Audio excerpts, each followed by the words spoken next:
Hello. Okay, so we're live. So hello, everybody. Those that have joined already, I hope you've had a great day so far. Let me just go and bring up my chat room. First of all, before I begin, I want to give a shout out to my patrons. Sharra Artz, Whispers from Heaven, Kimmie Blackshaw, Surfer Rosa, Springtrap-trap, Janise, Ellen Terbutt, and The Sound of Snow. So I just wanted to... I'm really glad you brought it up because I just want to say thank you very much for being my patron, actually. Oh! No problem. That's really, really cool. Yeah, I think you're doing a really great job of it too, keeping the posts alive and stuff like that. So people are happy with that, and I think you're doing really well.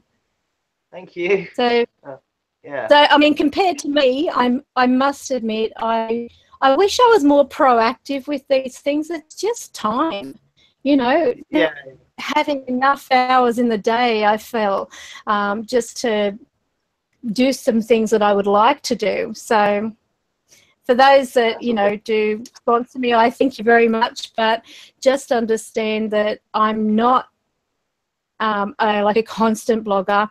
I prefer, when it comes to doing videos or putting videos on my page and so on, it's bringing evidence forward. And if I don't have the evidence to provide, I'm not going to post it, if you know what I mean.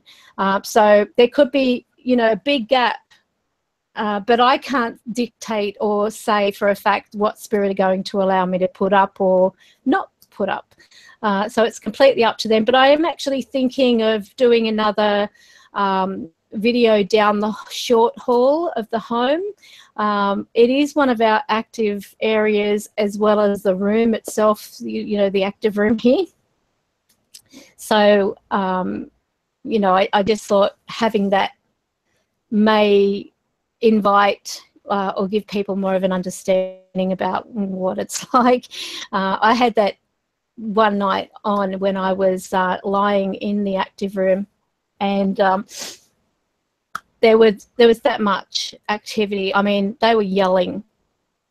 And speaking of yelling, I don't know whether you saw my post. I woke up to my alarm going off this morning. Yeah.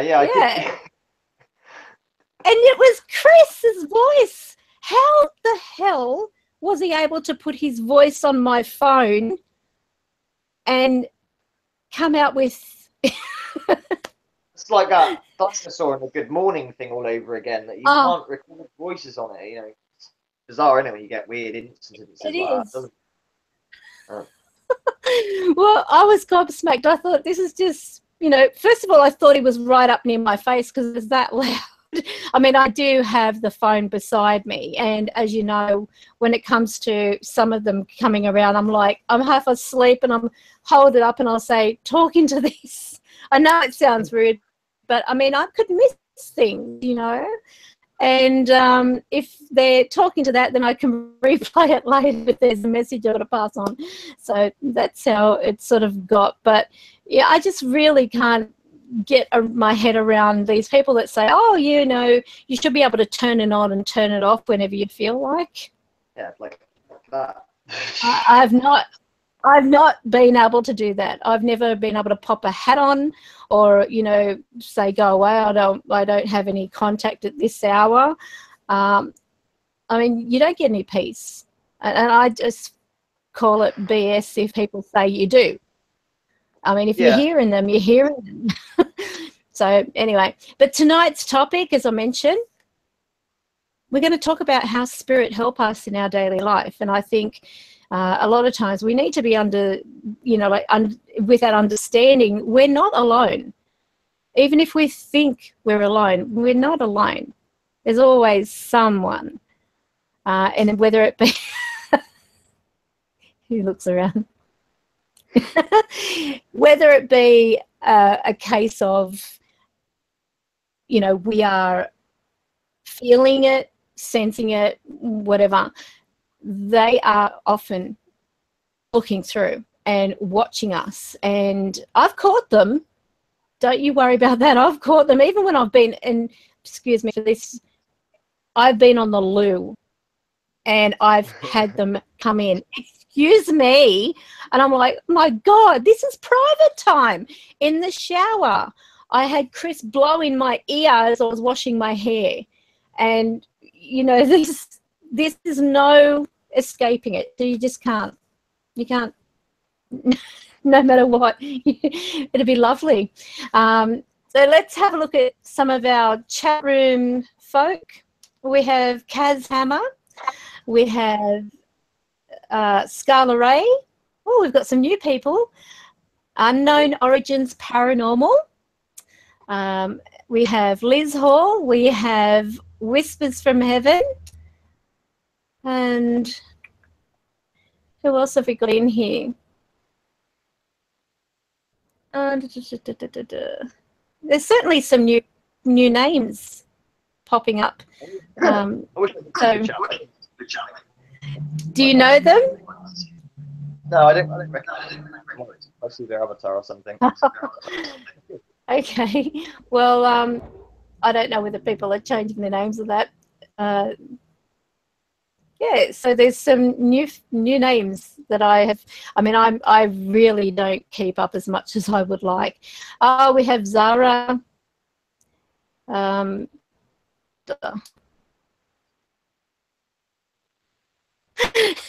we've got Zara going under Zara. But yeah, that's about it at the moment in our chat room. So there's 11 watching, so thank you for watching, and I really do hope that tonight you get some information out of it. So how's your week been after all this? Order? Say that again, you cut up. You cut out. Say that again. How has your week been? Oh. After all this. Don't turn it into one of those streams. We'll change the subject slightly. I got a box. I got a box today. Want me to open it? See what's in the box? Yes. Okay. The last two videos I posted, I won't make this stream about that, but yeah, thank you for your comments and stuff. I need some stronger hands. I will get back to them in a bit. There we go. Okay, so this is from, have a guess, Louis Fisk.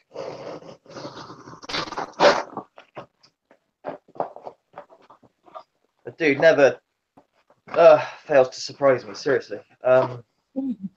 He's got a big heart. Yeah, he really has. He messaged me last night, actually, regarding the car situation, and I'm just like, Jesus, Lou. But rechargeable batteries, that's the most helpful thing anyone could ever do, and a charger somewhere. Yep, wow. Wonderful. So that's a good start. And there's one more thing as well, which just make sure you don't leave the batteries constantly going on the charger, because they can explode. Yeah. Learnt that the hard way. There you go. Yeah. One of these guys, a little mini Marshall, which, if anyone watches Anthony Cox's live streams, works really well with magnitude mode. And yeah, beautiful. I used one of these ages ago, Paranormal X. So it was Simon's one, and yes, they are pretty cool.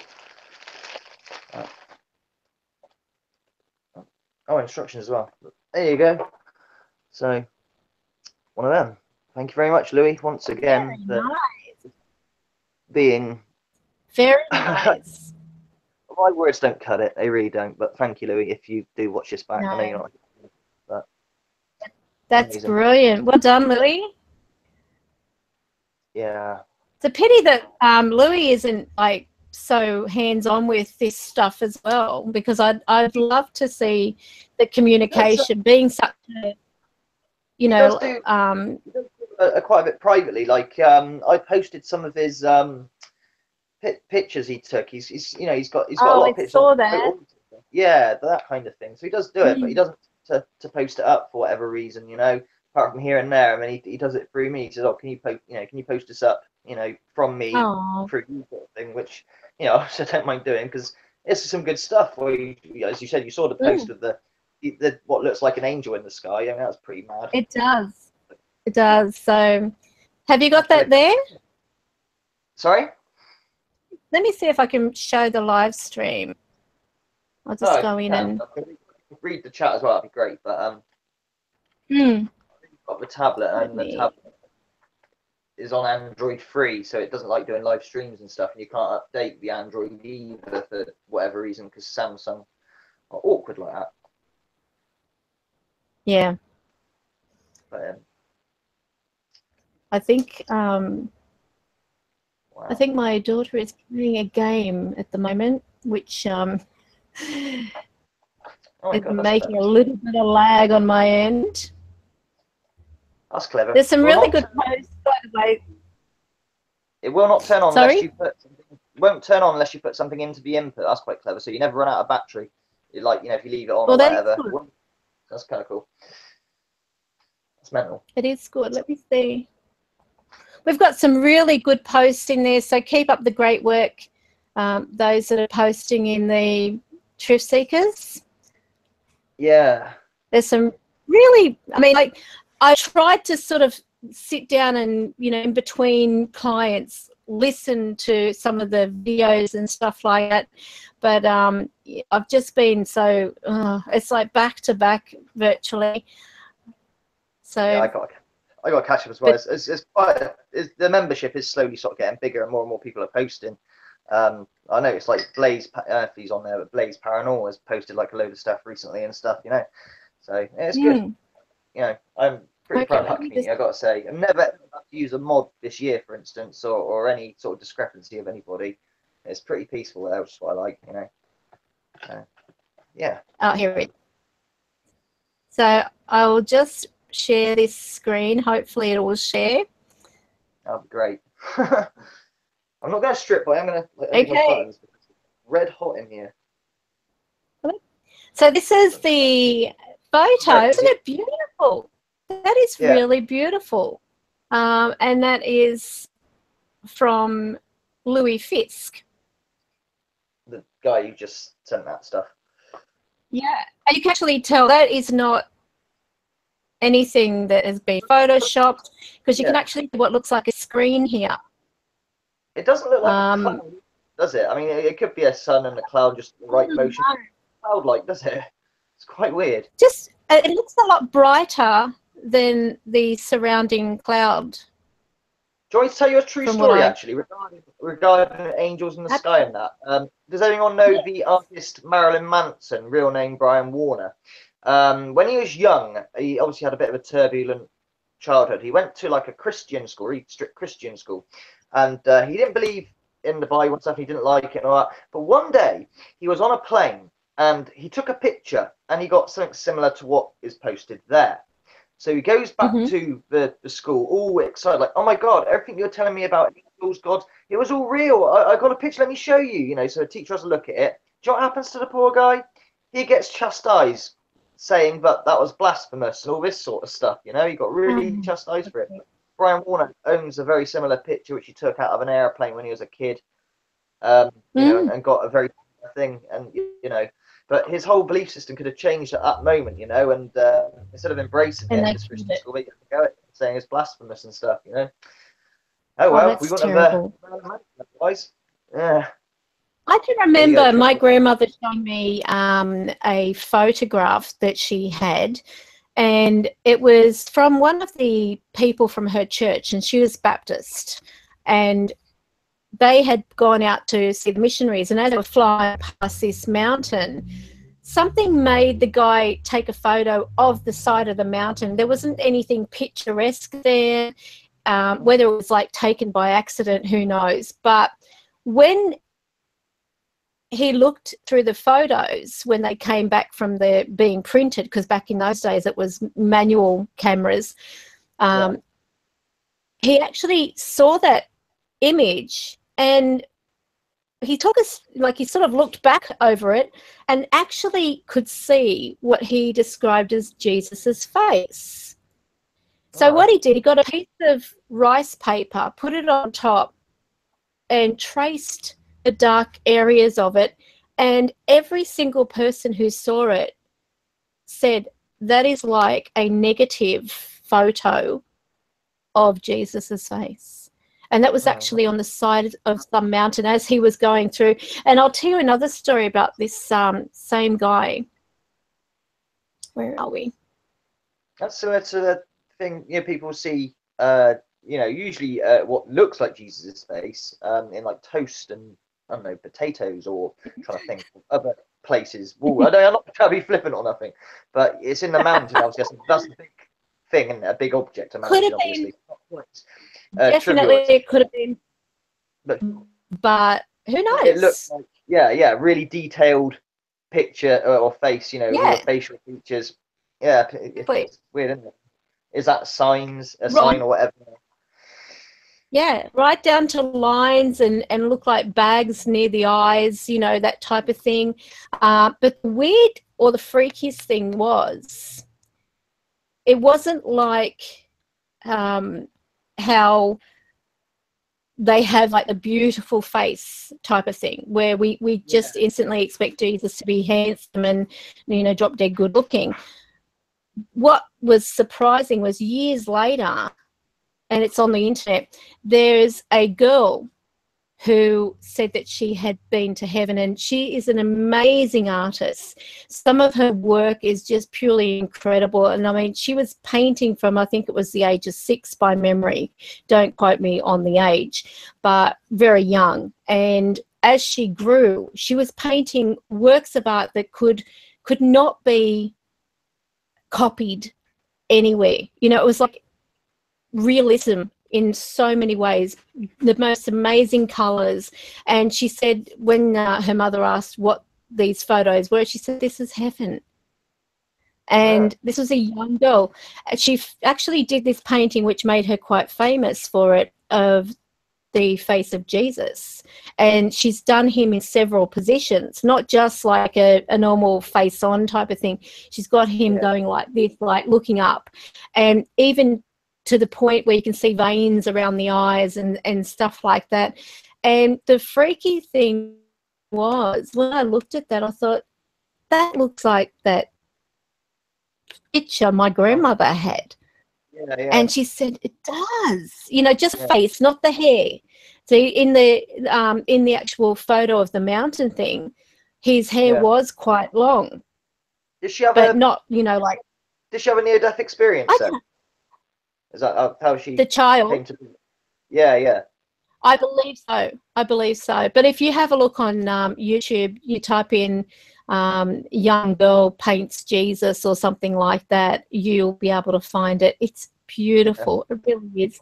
And the work itself, you know, there's just, you would think a genius artist had painted it, one that had a lot of training and experience and stuff like that. This is a one that picked up a brush and started making these amazing works of art. And I'll see if I can do a quick Google so you can actually see it. It's like other kids that start having, you know, really strong memories of, I don't know, being in World War II or something, you know, way before their time, but they're getting the facts all dead right, and they can barely talk yet, you know. It's a similar sort of thing. Yeah, I found it. How quick was that? Okay, so let me just go in and share that screen. Okay, so look at it. He's not drop dead gorgeous by any means. Oh, they're selling it as well. But look at that. That's by a child. Yeah. Here is the picture of him with his hands up. This is the young girl that painted him. Look at the, I mean, this is amazing. This is real incredible stuff. I'll just enlarge the screen so you can see there. Aikian's gifts are from God, and we're able to glimpse heaven through her paintings. And oh boy, this is just, it's breathtaking. I mean, this is like just the ones of Jesus that I'm seeing here, but she's got, oh, look at that. one. About God and Jesus, Aiken says, Jesus is love. He's the only way to God and the only way to heaven and joy. My relationship with Jesus remains one of pure wonder, humbleness and gratitude. My personal views on Jesus have matured and deepened since the age of 4. But get this, I actually recall a video where she's in it, and her mother said they're not, or they weren't at the time, practicing religion. Yet here she is, what very heaven religious. is like. Yeah. Here is her art gallery. So obviously she's got different pieces of art here. Look at that. This is like the same. That looks like a photo. It looks like a photo. It's amazing. But it's the same person. Even look at the side view. Yeah. I see it now. So it's just come through now. Yeah. Yeah, that is no way that you can say, well, he's not the same person. You know, like there is something. She's seeing the same person. Yeah. Yeah, and look at this. Look at the detail. It's like those old 17th century pictures of like I know. Oliver or whatever, you know. Look at the material. You know, to think this is a child. And this is what shows a young Jesus praying to his heavenly Father. How old is she now anyway? You know. Well, that's a very good question. I really don't. I would say she'd be a lot older now. This is just amazing. Like, even look at this.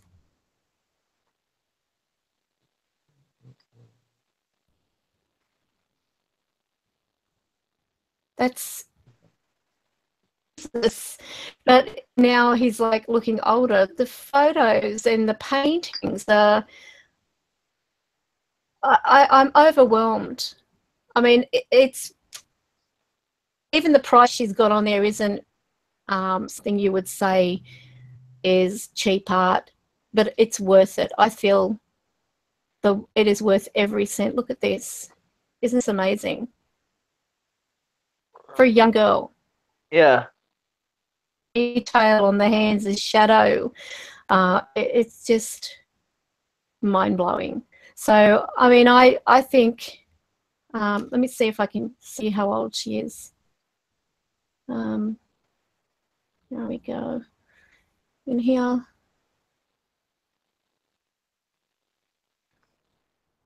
Heaven is for real, Jesus painting. Let's see if there's any. Oh, well, we've got a video.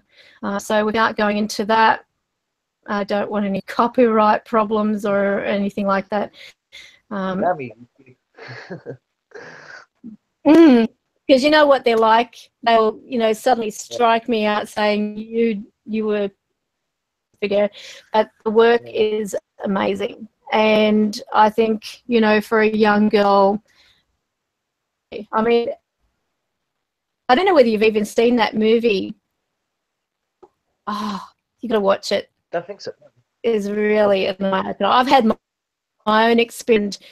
At one point, I questioned. What was that? What the hell? Yeah, what was that?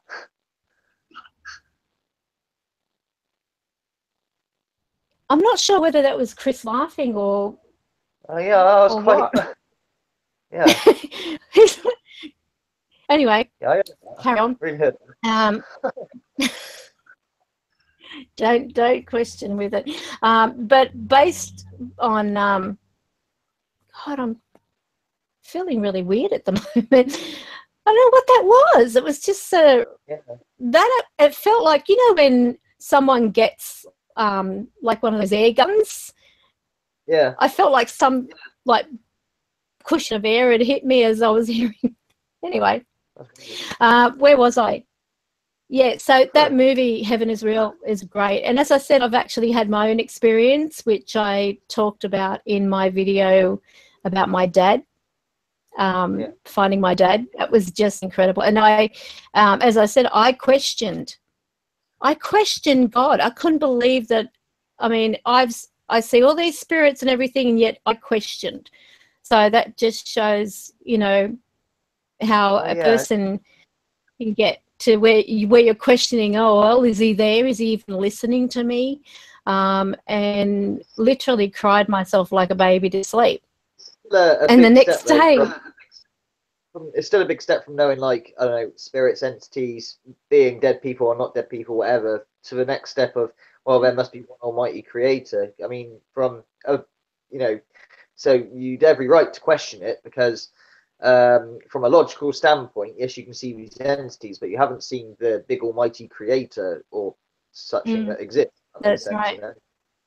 Well, I can't say I've seen Jesus. I can't say I personally have seen God. I've had the experience. Yeah. But I can remember when I was a child, I would have been about 9 years old, and I don't know whether I've mentioned this before, so stop me if I have. I had a bad heart condition, and I basically did die, you know, to put it in a nutshell. And I did have a dream that I could see what looked like Jesus. And I like, in my mind, even now, I feel it was a dream. Whether it was real, I don't know. But I couldn't see his face. All I could see was this really illuminated figure walking toward the house where I was. And that was my grandmother's house. And all of a sudden, I sat up in bed and everyone's around me, including the pastor from the church. Oh, wow. And they're all looking at me and saying, are you okay? Yeah. All I remember is lying down because I was feeling so tired. And I then got told, you know, later, you weren't with us for, you know, a little while. So they had sent for the doctor and everything. He couldn't find a pulse. He pronounced me dead. So he was writing certificate. Mum kept it because of the fact that she wanted some proof of what had happened, because then I'm talking about my dream, you know, seeing this, you know, man or person, very glowy person coming towards the house. But Mum actually told me of a dream she had once, and so this was years later. She said that she was trying to get into this house in a dream, but she said it was covered with all these snakes and spiders and all these horrible things. And she said, and down the side, she said, I just knew I had to get into this house. And down the side was a man on the ladder. And she said, but when she was talking to him, she couldn't see his face. And when he put his hands out, he had holes in his wrists. Now, back then, yeah, in the wrist. Now, you see a lot of movies where they're showing the palm having holes because, you know, putting the nails. But Mum said it was in the wrist. And so I don't know what, you know, or how or where they put the nails back then. But from everything that I've seen, even like to some of the statues, that type of thing, they show it in the hands. But I think, okay, logically, the amount of body weight pulling down on the hands, that wouldn't that rip through the palm if that were the case? Yeah. So, yeah. And she said that she remembered she couldn't see his face. And he said, you don't want to go in there. And she said, why? And he said, because it's a bad soul. Then I had a dream when I was about, I think it was 12 or 13. And it was so weird because here I was, brought up basically in the Baptist church. Now, in the Baptist church, we don't have any images or statues type of thing. They've got an empty cross. They've got flowers everywhere, and they've also got the baptism area where they actually put you in the water and baptize you in the Holy Spirit, basically, in front of the whole congregation. And this was so weird, because in this dream that I had, I remember I was with these two girls about the same age of me as I was, and I'd never met them before. And there was this lady, and she was really lovely, like a real gentleness, wasn't overly attractive or anything like that. She was kind and whatever. And she took us into this dome-shaped tent. It looked like a tent, and in the middle of the tent was this round table, and we could just fit behind the table on these, like, I don't know whether they were cushions or what the hell it was. And she was talking to us about good and evil. And I thought, okay, and we were asking questions. It was like, you know, a teacher in some way.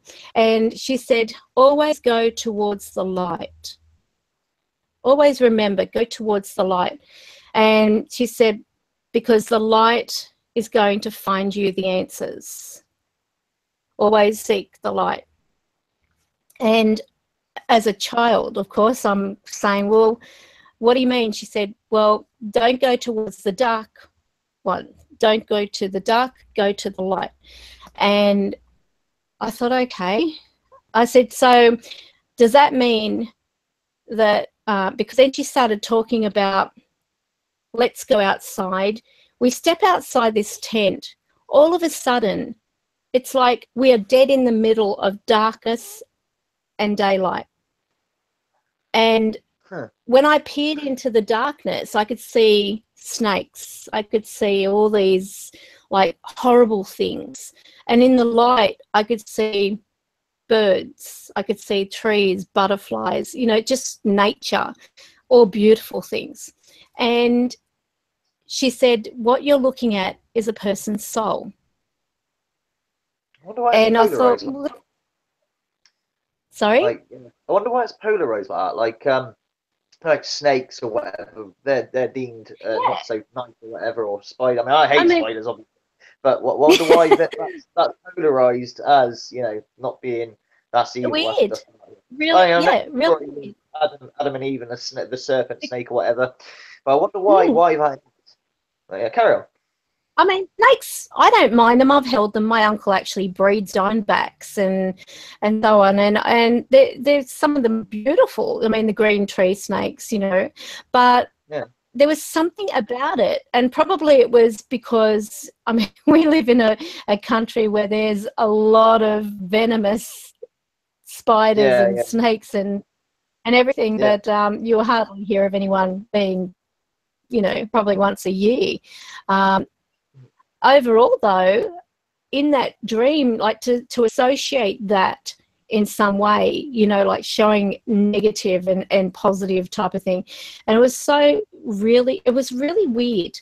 And so, of course, I questioned when she was saying, you know, the dark is bad and the light is good. You know, as a child, I said, does that mean that a dark person is bad and a light person, like a person of my colour is good? And she said, no. She said, this is a soul.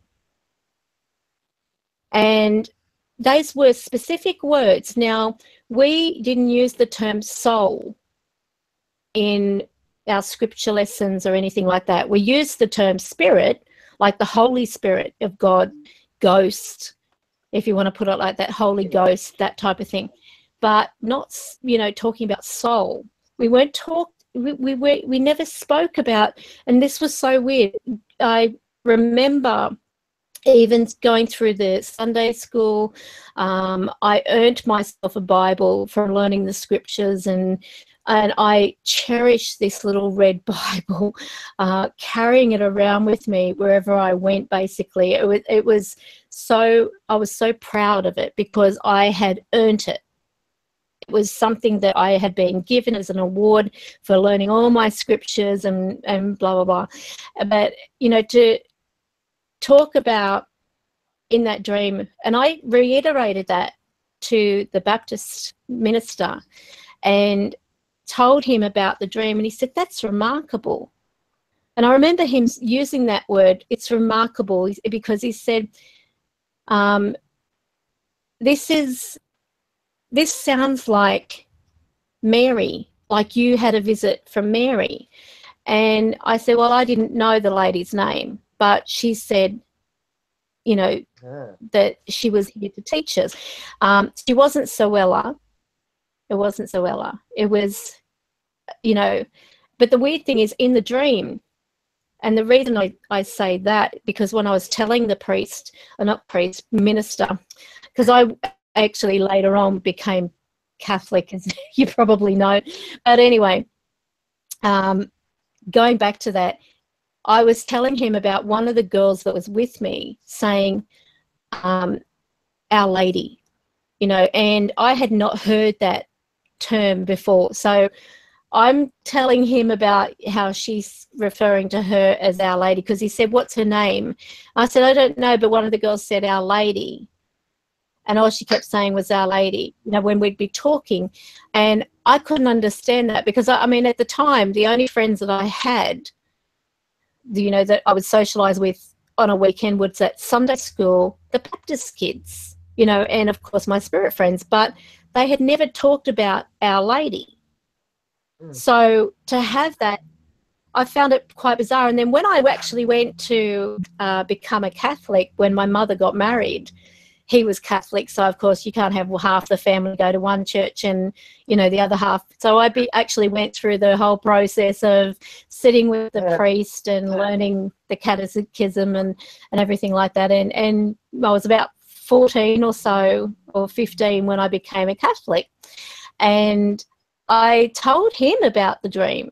And I mean, I can still remember the dream because it was so real. But it is amazing how these certain things can affect you. Because I never, like in the Baptist church, we never put Mary up on a pedestal type of thing as the Catholics do.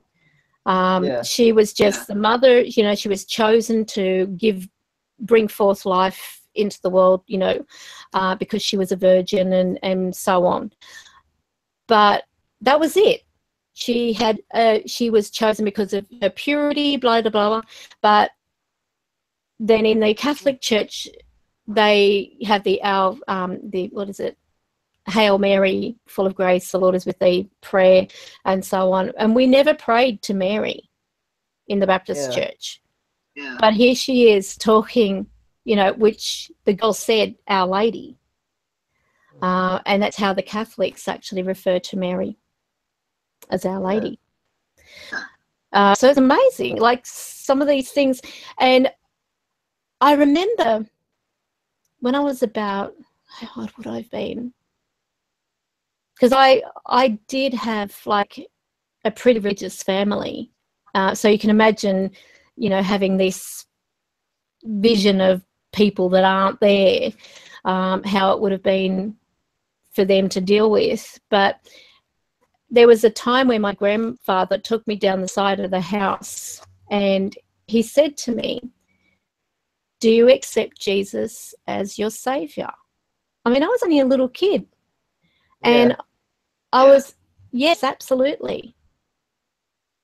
And he said, I want you to always remember to say, Jesus Christ is my saviour. His blood is over me. And that wasn't that long. I mean, the timing was impeccable because it wasn't that long after when I had that situation where I basically died. So was that saving me? You know, I don't know. But this may also be like a case of how spirit work in our life. I mean, I've had so many angels around me, Order. I mean, honestly, it's just, I've had angels. And they don't have wings. I mean, like I've had those tiny ones, you know, that I've actually captured on video, manifesting just out of the blue. I've had them. I've had lots of those, and they talk. I listen to myself repeating this to you, and I feel like, oh my God, but they talk. They do. They talk, and they communicate, and it's just so. I mean, if a person could, like, for one day step into my shoes and have that kind of experience, you'd never be the same. You never would be the same. Yeah. See, obviously, but we've never had any religious experiences. The closest thing my wife relates to is when she was having she can't do a dentist. She's got a big phobia dentist. So when she said, is that what it was it? And I thought he heard something again, an e.v.p. or something. Yeah, my wife went to she got a thing about dentists, can't deal with them. She needed the teeth pulled out. So they said, okay, we'll send you to hospital and you can go under anaesthetic. Great, lovely. So this is going to be like a 30-minute procedure, in and out. And she goes in, and people are coming out, but she's taking hours. I'm thinking, okay. Anyway, she gets back, and she's sort of, you know, half awake, half asleep sort of thing. And the hospital wouldn't let her go. They're really funny and just, you know, really odd, and making sure she's coming to and all the rest of it. So, well, can we go? No, we need to monitor you and that. And she said to me, she goes, I had a really, really weird dream. I said, you did? She said, yeah, I had a really weird dream. Now, I've spoke about her nephew who was, you know, tragically hit by a train one night in massive fog. You walk across these train tracks every day to get to his house, and, you know, he fell out with his partner. He was an alcoholic anyway, and he was in a stupor, and he got hit by a train at like 20 miles an hour, and it killed him. She said, yeah, well, he was... he said, you got to go back. And she said, what do you mean I got to go back? She said, you got to go back. You know, your husband's waiting for you. You can't sort of stay here. You have to go back. Oh, okay. I have to go back, do I? Right. What? So when we got in the car and she was telling me about this dream, I started putting two and two together. Hang on a minute. This is a 30-minute procedure. You were gone like over, what, 2.5 hours? She freaking died on the operating table, didn't she? They put too much anesthetic in her. She's obviously had a near-death experience with this weird dream. And the hospital didn't want to say this or let us know, but make sure she's okay. She's not going to drop dead or anything if she walks out those doors, because everyone else, you know, simple tooth extraction under anaesthetic was going to be a 30-minute procedure, and people were coming in, coming out, and then they let go an hour later or whatever. She had to go, you know, for 2.5 hours, comes back, and wasn't allowed up for a further 2 or 3 hours after that. And then she's telling me about this dream she has where she's seeing her, you know, late nephew who's telling her, you can't stay here, you have to go back, your husband's waiting for you, you know. So that's the closest thing. She's probably thinking, what's happened? yeah, she had no idea, like, what do you mean I gotta go back? Oh, okay. So she, in her dream, she said she turned around and just started walking back, you know, and she woke up and we're like, oh, you know, she's awake, you know. But my theory is, I mean, the hospital won't tell us, but they put too much anesthetic in her and probably killed her. Fucking had to revive her, you know. She's not in that sense, but it was really, really seedy as well, you know. They weren't giving us any questions or answers. Oh, why can't she go yet then? Well, we just want to make sure she's all right, you know. Well, did it go badly? Oh, no, tooth come out fine, you know. Okay, yeah, anyway. So, you know, in terms of spirit helping and being around, we've called out for Pete a few times. I think I got a session actually on my YouTube where we asked about Pete if he actually jumped in front of the train or if it was an accident. I can't remember what the answer was. I think he did actually jump because he was always on about the big S word over and over throughout his whole life. You know, he had major problems. But when you talk about like you know, spirits helping or whatever, imagine if you know, she did say, oh, I don't want to go back, or she knew what was what, you know. I've got a friend as well called Simon. His name's Simon Roud on the username, but we call him Pie Man. He says he had what he thought was a near-death experience. He got up to he got up to heaven, if you like, or what he thought was these gates, and he asked whoever was at the gates. He doesn't know if it was Jesus or just a person, but he said, this is heaven, right? Or close to heaven. And the sort of guy nodded, apparently. He said, what is the meaning of life? I've always wanted to know, in this most stupid, usual way. And they gave him the answer. He said, the answer was something so simple and so, oh my God, of course, was really easy. He goes, but when I woke up, I can't remember it. I cannot remember what it is, but it's so easy, and it's like it's almost as if you're not going to be given that answer until you go over there, you know. But he told me it. It was just 2 words, and I can't remember them. The minute I went, I thought, right, I know what that is now. I can't remember. This gone, and I can't get it. But he was adamant that he, you know, got up to these gates somehow. And, mad. But again, now it's me looking at you, telling you these stories. You thinking I'm mad talking to you here? Well, it really, this is the thing, even with, you know, you think you're having a dream because it doesn't feel, it doesn't feel like a dream, but we attach that kind of experience to what a dream would be like. Yeah. So I mean, when I had my situation, as I said, all I saw was this, what looked like a being of light walking toward the house down the actual footpath. I could see the steps being taken, and I was at the door, but I wasn't at the door. My body was in bed. Yeah. So, I mean, obviously I had that, you know, but I've even had, and a lot of times I remember, I think I told you this too, there was a time where I used to have these dreams of what looked like tiny UFOs, and they would actually come through the window into my room, and they'd be flying around type of thing. And in this particular dream, I walked outside and I'm looking up, and the sky was just moving in different directions. And when I say moving, it was like, the only way I could describe it was like it was alive. There were these strange clouds moving across.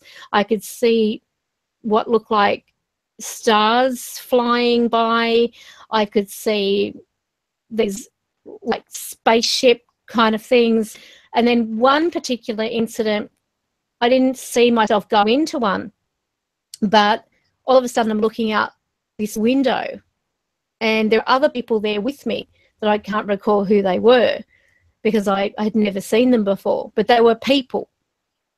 And looking out this window, we go past what looks like a cemetery, and I'm looking down and I can actually see this plaque stating my birth year and this particular year, which was showing like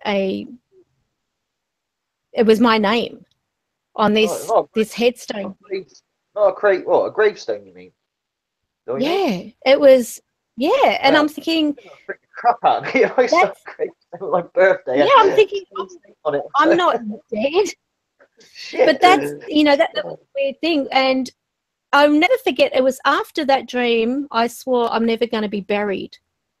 Yeah, right. I'm going to be cremated because I wanted to change the effect. So I've got down for me to be cremated. Yeah. I've already got my face ready, you know. Regarding like cremation, when my gran died, I think my mum's done this wrong. So laugh if you want, but I'm thinking, hang on, I don't think you're gonna do. Have you done this right? Okay, so I've got Marcia's ashes there, right? Okay, or some of them, not all of them. We released her as much as we could, but we all saved a bit of ashes, okay? And when I tried contacting Marcia on the live stream, I got her ashes up on it. But when my gran died, she was cremated, right? And she come in this little urn. What does my mum do? She doesn't go and release these ashes and set her free. No, she buries the ashes with a headstone. So we've got these ashes that are meant to be set free. And is that what you're meant to do? You're meant to set them free and, you know, the soul's going to go. No, Grandma is buried in a box. Yeah, well, my mother, she's actually in a, I mean, initially what happened, we had her in a big urn. And I want to give her a proper resting place where everyone could go. And we picked a spot where there's actually my grandparents, my mother and myself will be there. And then we've got my aunt and uncle, you know, both aunts and uncles there. So it's a family plot, if you want to put it that way. And right in front of it, we've got a lovely bench where they can sit down and, you know, spend a little time, and then they can go. And the good thing is it's right near the road, so they don't have to really even get out of their car if they don't want to. But this was with my mother. They said that they, you know, because we wanted to take like a portion and keep them in like tiny urns type of thing, so that we've all got like a part, you know. Yeah. Sounds morbid. I know, it's like, but what they do, they actually take it out of the urn, put it into a metal container or some kind of container, and but it's not like it's. Hang on, is it metal? No, I think it's plastic, like a really hard time capsule kind of look, and they put that in the ground. So it looks pretty lame, you know. Looks like a tiny esky, if you want to put it that way. But yeah, they put that into the ground and then they bury it, and they don't even bury them that deep. No, I don't. You know, I was, I was thinking that, you know, that anyone could come along, put their hand down and pull it out.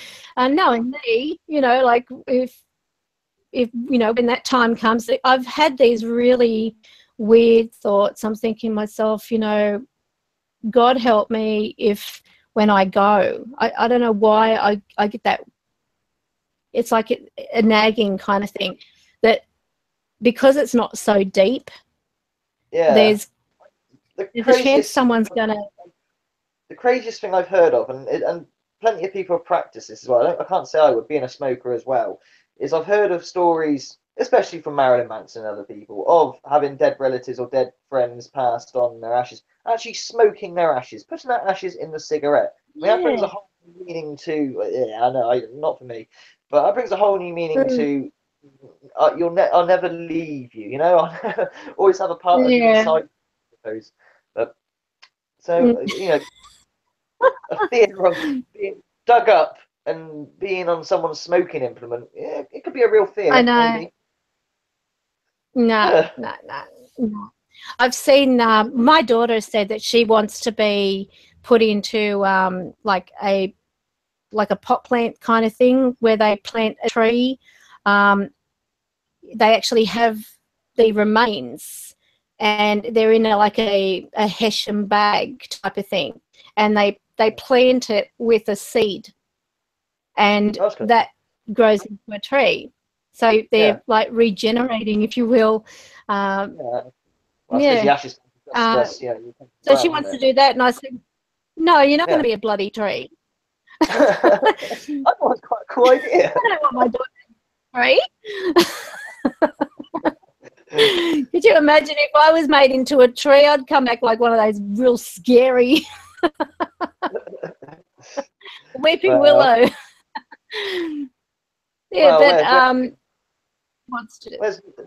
There's so many weird options in there. I mean, I know the latest one I've been looking on YouTube was boiling a bag, literally, like because of the environment and stuff. People are making, well, you know, you got wicker coffins these days, you know, like biodegradable coffins. But the latest thing is this boiling a bag business. I'm like, right, okay, so you put the dead body in a bag and it's like got this solution in it, and it boils you literally, and you mush, and then you get flushed down the sewers. And that's it. It's like down the sewers. Like an acid type of thing. Yeah, but it's friendly. You know, it can be put in sewers. Basically, it's friendly, eco-friendly. It's not bad, but it's a bit like really? What happened to the respect of the body kind of thing? You know, I mean, burning yourself and cremation is one thing, but you've got the ashes to set free or plant as a tree. But, you know, to be boiled in a bag and flushed down the sewers seems a bit, I don't know. Is that what my life... No, that's so disrespectful. Yeah. But people are choosing it. Or there's another option. There's one more option. Freezing. Being frozen in a cryogenic thing, and they're perfecting this to one day be regenerated, come back alive, whatever year that would be. But the first lot of people who've done it, they're a bit naffed, because when you freeze something, the crystals, like the moisture in that, it expands, and so everything's all damaged. But they've now perfected this thing where you can get all the liquids out of you, So when you're frozen, you're not all the cells aren't damaged. So bear with me. So it's sort of like an Austin Powers. Yeah, so when you regenerate, have your liquids put back in you, and you'll be all right. The first bunch of people who paid out, because it's like renting time. Once you run out of money and time, because I don't know, 100 grand away, it's going to be expensive, isn't it? Once you run out of time, they're not going to keep, because it costs money to freeze you. Obviously, it costs electric, it costs upkeep. You know, so when you run out of time, I don't know what they do. They just give up on you. But the first batch of people who've done it in the 90s, because it started off in the 90s, this craze about freezing yourself, coming back to life later on, if that is even possible. I mean, then you're going to have a question about the soul. You know, does your soul leave you? Does it come back when you regenerate someone? You know, are we really machines? And if you're, starting someone up again, you've got a lot of questions. But the first batch of people are screwed because the freezing process has damaged every single cell. It's pointless. Your body is destroyed. But these new batch of people, I personally don't believe that. I mean, the soul, once you're dead, the soul leaves the body. Oh yeah, so the only thing if that was to work, you would have to hang around your body for 100 years. Yeah. And when they start regenerating, you somehow climb back into your body, which, well, maybe you get sent up to heaven, maybe hell, or maybe or earthbound, whatever. That would be terrible. It'd be kind of frightening as well, because I had this conversation with my mum years ago. I said I never met my granddad. You know, I wonder what he'd be like. And my mum said if granddad was back today, he wouldn't be able to deal with it. I said, what do you mean he wouldn't be able to deal with it? Well, the technology, everything that has changed from when he was alive. He died in the 60s, you see. But, you know, if you had him back, it was the 90s when I had this conversation. You know, if you had him back, say, television and you know, the internet or whatever, you know, he wouldn't deal with it. He'd have a nervous breakdown, and it wouldn't be right to bring someone from that time period back again. So don't, you know, as granddad, you never got to meet him, be thankful in a way, you know. You don't want to bring him back. I was like, oh, okay. So it'd be the same thing then. If you're regenerated 100 years time, think how different things would be, and you'd be like, oh my god, I want to die. I don't want to be here. You know, it was peaceful where I was. So I don't know. Just a weird. But yeah, that's the other option anyway. Yeah, I just wonder though. I mean, have they brought anyone back yet? I mean, I'm not up to that, but how is it possible without them being like zombies or, you know, that type of thing? I just. The only thing they've done is, which is not really moved on since the 17th century, in terms of attaching electrodes to limbs and your limbs move. You know, cadaver spasm, I suppose you could call it. But in terms of actually, I mean, obviously there are stories. I mean, last week in the newspaper, because obviously I deliver newspapers, I read the stories. There was a local guy who had died. And this is quite a shitty way of dying, right? He's a fisherman. He catches a fish. I can't remember what fish it is. It's quite a big thing. And for a laugh, he goes to kiss the fish. The fish jumps in its mouth and gets lodged down its neck. Now he can't breathe and he starts choking with this fish. You know, what a way to die, you know? And he's been gone when the ambulance gets there, like nearly 40 minutes. And he's an old guy as well. He's not really like a young chicken. They tried and battled on for a further half an hour. So he's been gone an hour and 15 minutes and they got a pulse. And he come back, you know? So, and that's like almost impossible. Once you've been without oxygen for like 10 minutes from your brain, you know, things, and there's no sort of real way back. You got like 10 minutes. But this guy had been gone for an hour and a quarter. Well, maybe he was just very low pulse. I don't know. But that is quite incredible. But I suppose he should be thankful. Imagine that. All those years you lived, your grandkids, everything, you died because you tried to kiss a fish. Great. Just be careful, you know? Yeah, I mean, there are some people. I actually watched this video the other day. I don't know whether you've seen Unilad. There's this guy who was rock climbing with a friend, climbing a mountain. I can't remember which mountain, but it was actually snow covered, and he got frostbite. He basically was freezing to death. His friend. Yep, his friend stopped breathing. He died. He knew that, you know, it was only a matter of time and he was next type. And they found him back, and they actually had to amputate his feet and his hands. Now, then once he rehabilitated, can you believe he was back climbing mountains? And has been known to take already over 700 or 7,000 people. I know it's got the 7 in it. And I think, why would you do that? I mean, look, I know that there are passions that people have, hobbies, but having come so close to death. Tempting fate is what you're saying. Tempting fate. So I don't think that guy's going to kiss a fish again. I don't think he's going to try and kiss a fish again. I mean, he was retelling the details of as it went in his mouth. They tried to fish it out, and they got some pliers to grab it because it's slippery, and then it wriggled more down. The panic, you know what I mean? He's never going to kiss. So this guy who's doing the mountains lost his legs and arms or whatever. Oh, I'm going to do it again. But then there's that theory of, okay, so that's tempting fate. That's what I would think and what you would think. But some people are like, oh, I need to get back in the horse's seat, the horse's saddle. And I remember my first car crash, 17-year-old, I rolled my first car. Here is a Citroen AX, and known for rolling. But my mate picked me up like 20 minutes after the accident. And the first thing he said to me is, right, you're driving me home. I said, what? I just had an accident. He goes, if you don't get in the car and drive, you probably won't do it again. And he was kind of right, because I was very shaken up after this, obviously. You know, and I thought that was quite a good thing. But a bit different, I suppose, coming out of a, you know, gentle rollover to getting frostbite and losing your arms and very nearly dying, you know. I wasn't close to death or anything. It was just, as an AX, they wobble and roll. They are really bad cars. I think it's remarkable how the human body can compensate for those losses. You know, like he was, he didn't have like any prosthetic arm type of thing on it, but he's opening cans of dog food. He's you know, he's doing things without fingers, and yet, I mean, he's very positive, and you think good on him, but I mean, you don't. You always find that. Do you find? I don't know if you notice this as well. You know, like you read or see really sad cases of children with cancer and they're gonna die or they're terminally ill. They're always the happiest. They're never like, fuck, this sucks. God gave me a bad hand. I fucking hate life. You know, they're always really happy, and you know, even though they're full of chemotherapy or whatever, they're always the happiest people, which I've noticed, which is just what that is about. But you know, whereas someone like me, you know, I wallow in self-pity. Oh, I'm gonna die next month. Oh, my life's so bad. Well, see, that's the thing. I mean, a lot of people, they do take things for granted. And there are ones that put themselves in harm's way. Yeah. And they end up with I mean, like, it's like surfers. They get into the ocean, they get bitten by a shark, and everyone's, you should kill the shark, you should cull them, but they're in their territory. You know, the shark is doing what you were in the wrong place. It's not the shark. You know, you know, you were in the wrong place. The shark is just doing what it's meant to be doing. It's just unfortunate it's you. You know. Exactly. Sharks aren't going to say, "Oh, look, we can't touch that one. That's a human."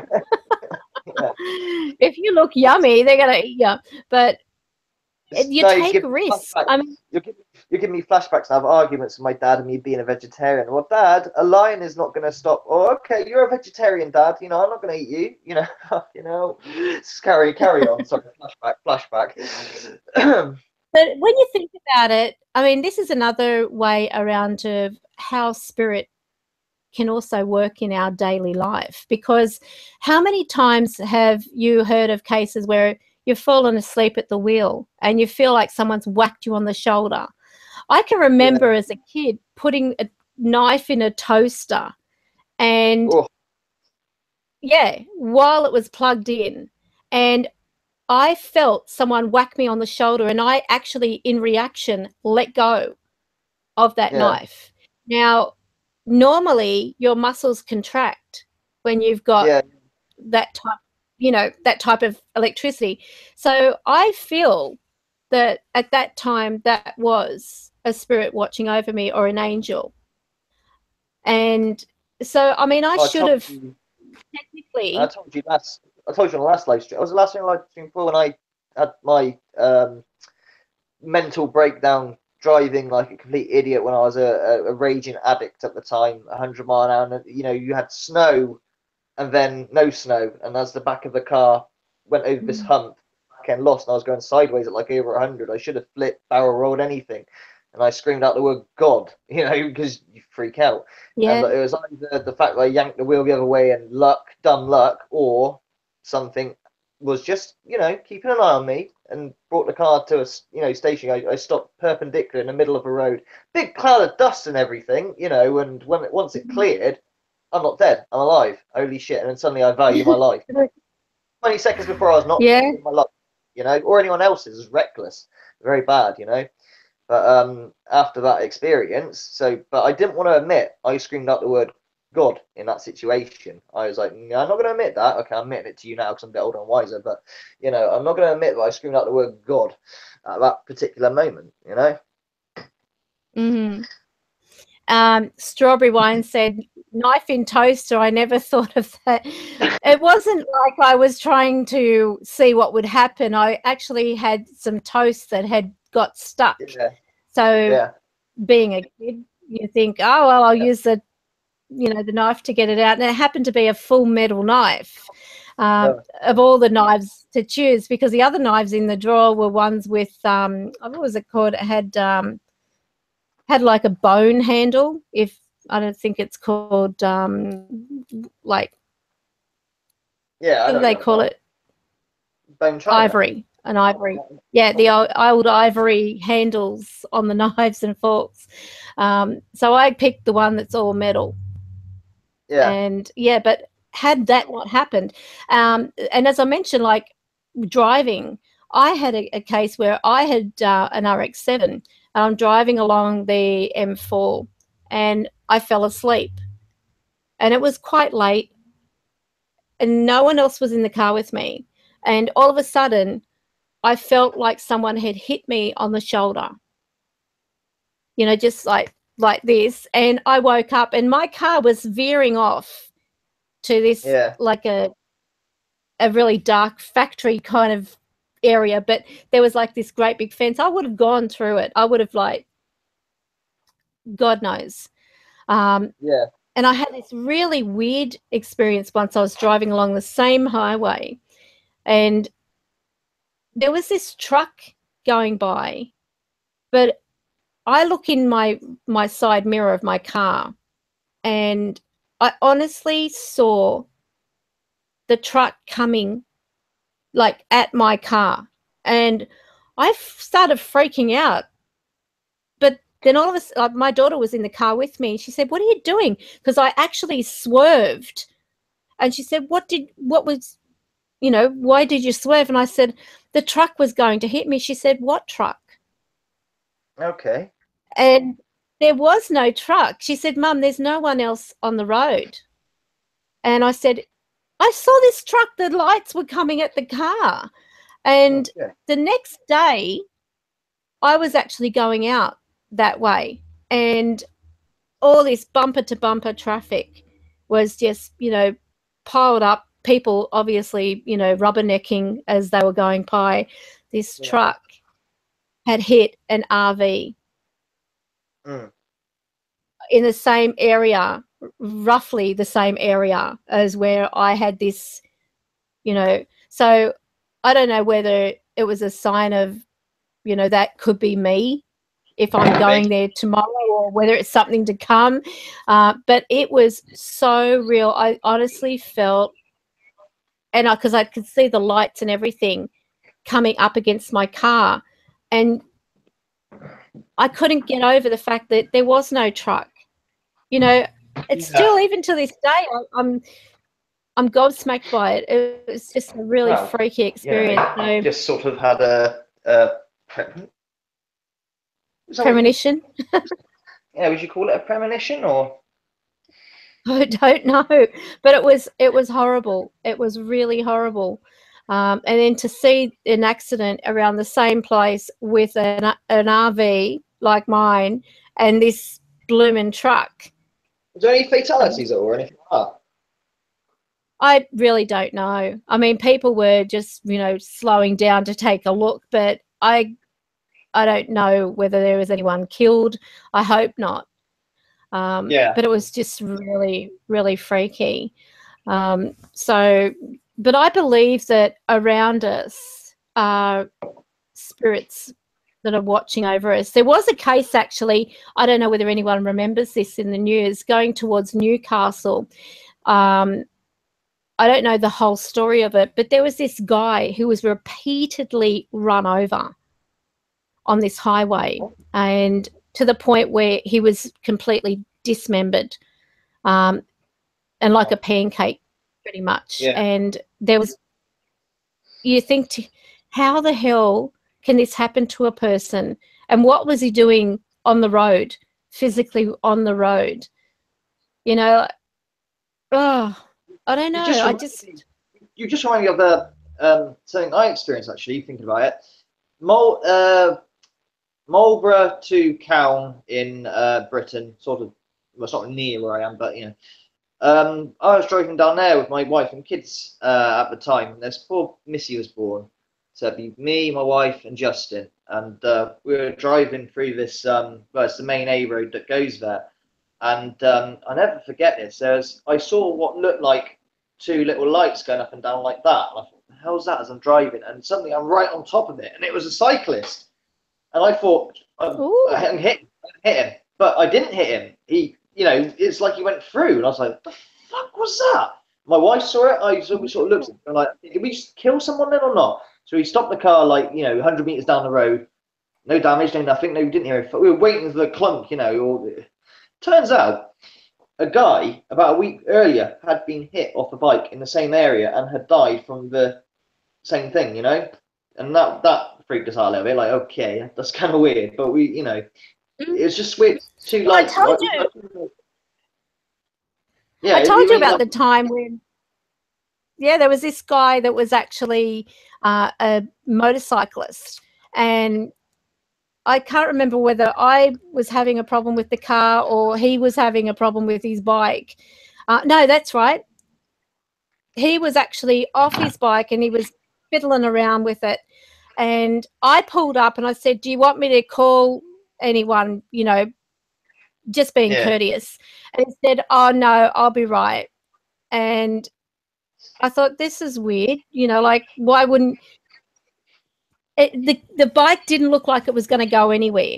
Anyway, up ahead, they were doing a breathalyzer. And I said to them, you might want to send someone down. This guy looks like he needs some help. You know, he's got his bike. It looks a bit funny. Because I don't know whether by memory it was like the wheel off or... No, it looked funny because it didn't look like... yeah, no, I know. It's just description. That's great. Carry on. Anyway, the guy, the policeman that I spoke to, he said whereabouts, and I pointed. I said, look, about 200 or 300 yards down the road, past the bridge, and like just on the other side of the bridge.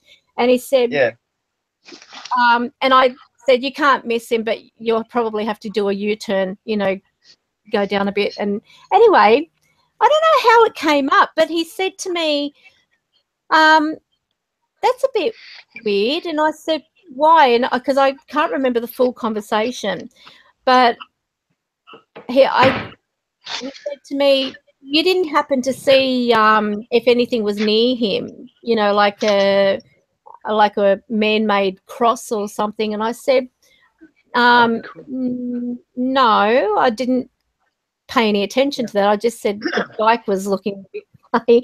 And when I described him, because he had some kind of like, I don't know whether it was like a emblem or something that was like on his jacket, but I described it to the guy so that he would know who to look for if he saw him go by or whatever. Yeah. And he said, no, he said, I think you've got it wrong. He said, did you go by at a certain time? And I said, no, just then. And he said, the description you're given sounds similar to this guy that was like, you know, he had been killed. And I said, well, he's certainly not dead. Yeah, he's speaking to me. His bike. But, I mean, I can't remember the full situation because I remember that I did actually, I'm sure I brought it up in a live stream, one of our early ones. So you might have to go back and, you know, but it was so weird. You know, I was thinking, when I went past the second time, there was this cross, and then there was a photo that was actually put on the thing, because I pulled over, got out and had a look, and the photo was the guy.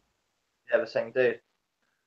So it was the same guy, but it was like so weird. It was even thinking about it makes me feel sick. Oh yeah. Because here I was, I didn't even notice. Like, as in, it's very Sixth Sense. He was very real. It's a feeling of the movie Sixth Sense. Also, as well, it's the question of like those souls that carry on. They don't realize they're dead. They're just carrying on. Yeah. I don't need to have my bike. Yeah, I'll start in a minute. Like, hasn't realized. For a day before, whatever, he actually got knocked off, and he's been dead like a day. Just hasn't noticed yet. Yeah. Well, I've had ones that have been telling me about, like they know that they're dead, and that people are going past them, saying that they're walking right past me. They're not even looking at me. They're walking right past me. They're not giving me peace. And like that time that guy said to me, or he was actually caught on the video, saying about how his bones are exposed and help me bury the bones. And it was in a pumpkin patch. And I mean, where's a pumpkin patch around here? I mean, it's more of a country kind of thing, which is what I would assume a pumpkin patch would be. But I do just find that really, I don't know why. I really find that thing fascinating. It's like the response for all us people that use ghost boxes, obviously, who aren't mediums or clairvoyant or have any senses. They're always on about how, we're dead. Yeah, we've established you're dead. Yeah, we're dead. We're dead. It's a constant music over. They can't get any further past this void of knowing that they are dead. What to do next, almost. Obviously, the help me's as well. But what I have found from my encounters, those that, even when they are physically presenting themselves, not through a spirit box, they'll say, I'm dead. Why am I still here? That's more of what they want to know. I'm dead, but how is it possible that I'm communicating with you? Is it just an out-of-body experience I'm having? And then I would say, okay, well, did you actually see your body? Yes, but don't you also have that when you have an out-of-body experience? And I said, yeah, you can, but not all the time. I mean, a lot of times when you have an out-of-body experience, you go right past even looking at your body. You will probably be finding yourself, willing yourself to move forward. And that's usually how, that works.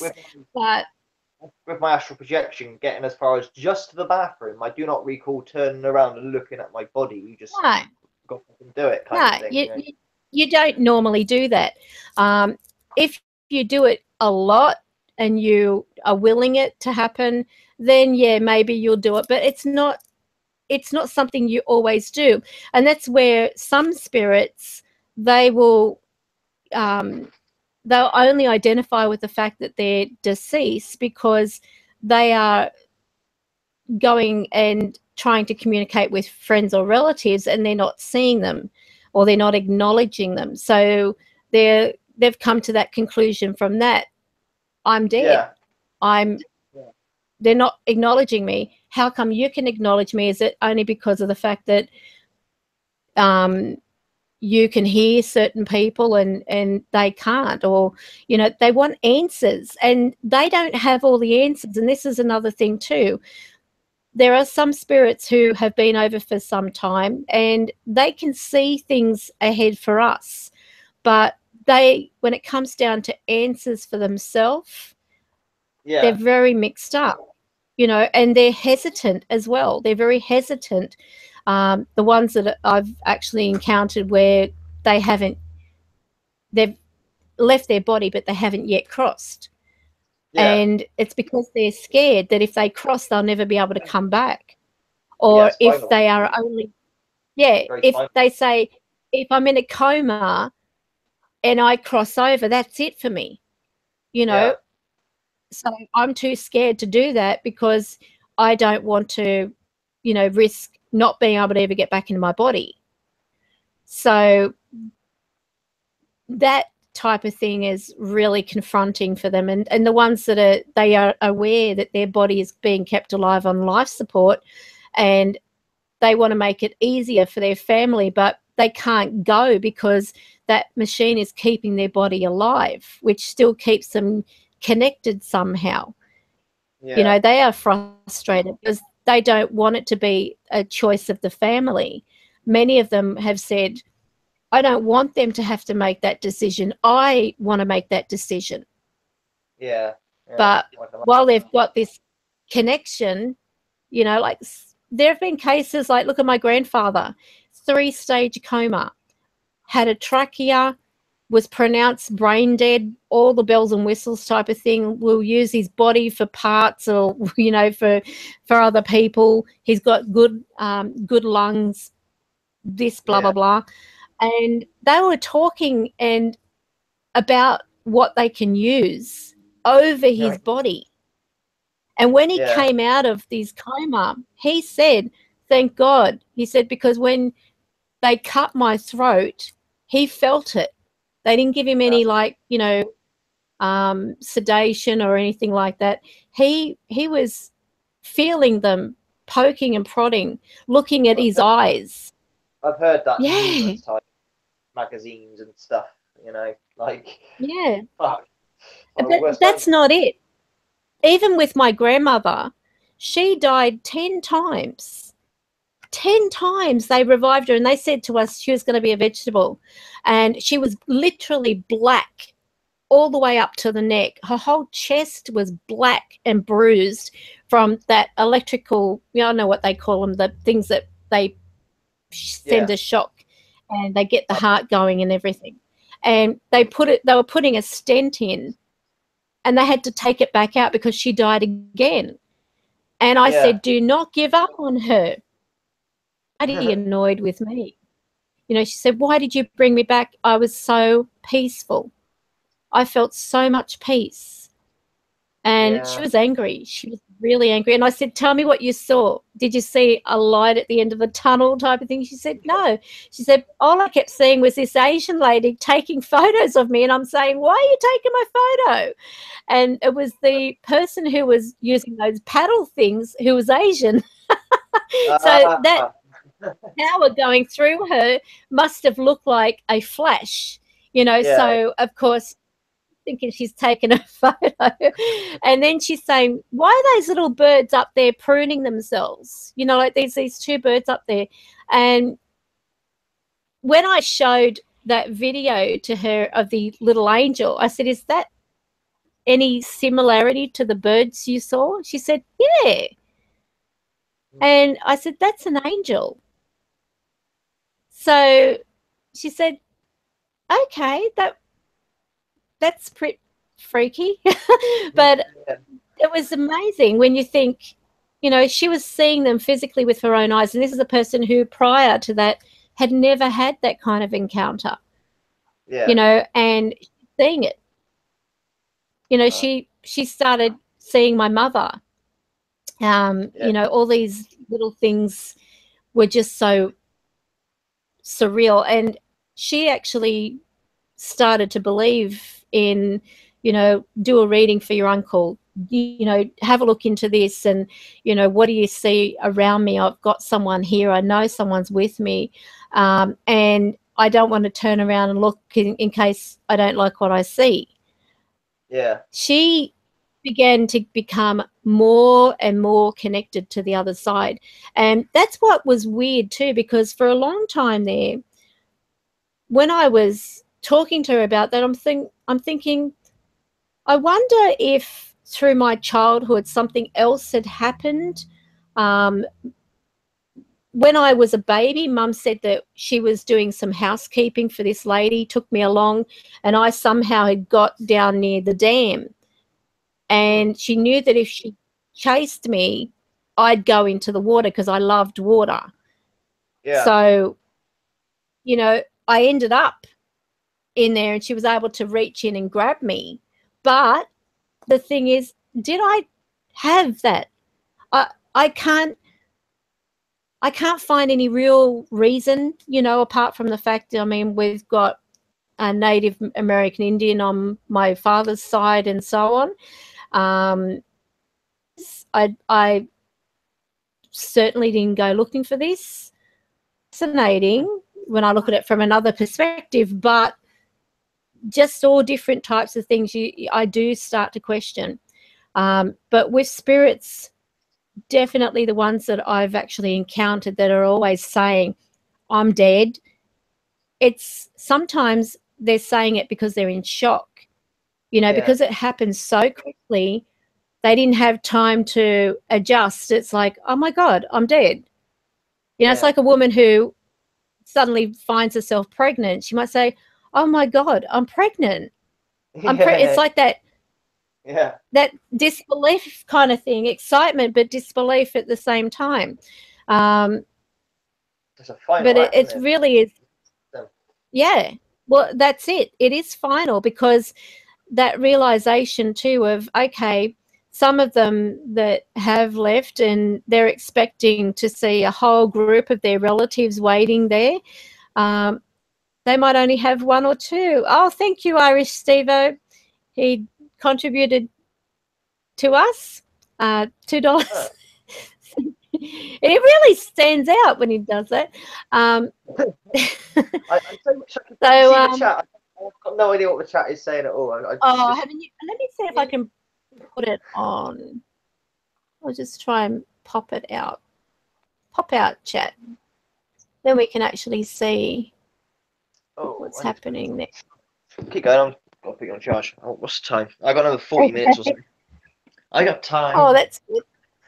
Seems I don't have a car at the moment. I've got plenty of time. So here's our chat room. So I'll just give a shout out to, we have Irish Steve-O, thank you. Strawberry Wine. Karen, are you on? Karen, are you on? On what? Hey, Marley Mr. Cox. Paranormal. There you go. There you go, Mr. Cox. I'll put you on. Show us again. Show us, hold it up. There we go. I thought you might be interested in that. So here's our chat. Excellent. So we got Marley. Thank you. I'm so pretty today. Order, you are so handsome. That's from Wagner ITC. And we have Anthony Cox. Hello, hello. We have Whispers from Heaven. Who else is in here? Matt Graves talking about assholes. Link Hall. Some have actually gone. I think Zara went earlier. Misreaction. Cads, it's more fun than Rose Rage. Okay. I don't know what that's to do with. And who else have we got in here? I bet I will be insulting someone very soon. So it must only go to a certain point and then it cuts out. Look at that. The first time up is 11:11, an angel time. 11:11. They're angel numbers. So whenever you see consistent numbers like that, you know that it's angel time. We call it angel hour. So we often give thanks to the angels and so on. For being around us and acknowledging them and so on. Now, some other ways that spirits can help us in our day through what we do and so on is pretty much, you might feel this, you know, out of the blue, you begin thinking of someone close to you who, you know, you've got like some type of like a psychic link, if you want to put it that way. And you don't have to be psychic or a medium to have it. But there have been people who they're thinking of someone, and all of a sudden they either run into them or they hear about them or they hear from them. And this is actually often when we've got our guides and our angels who are connecting us on that type of level. They will work through us in a way that they're bringing to our attention something about that person. Now, how many have actually heard a situation or had experience for themselves where they might be thinking of someone, then they find out from a friend or someone else around them that they've passed on?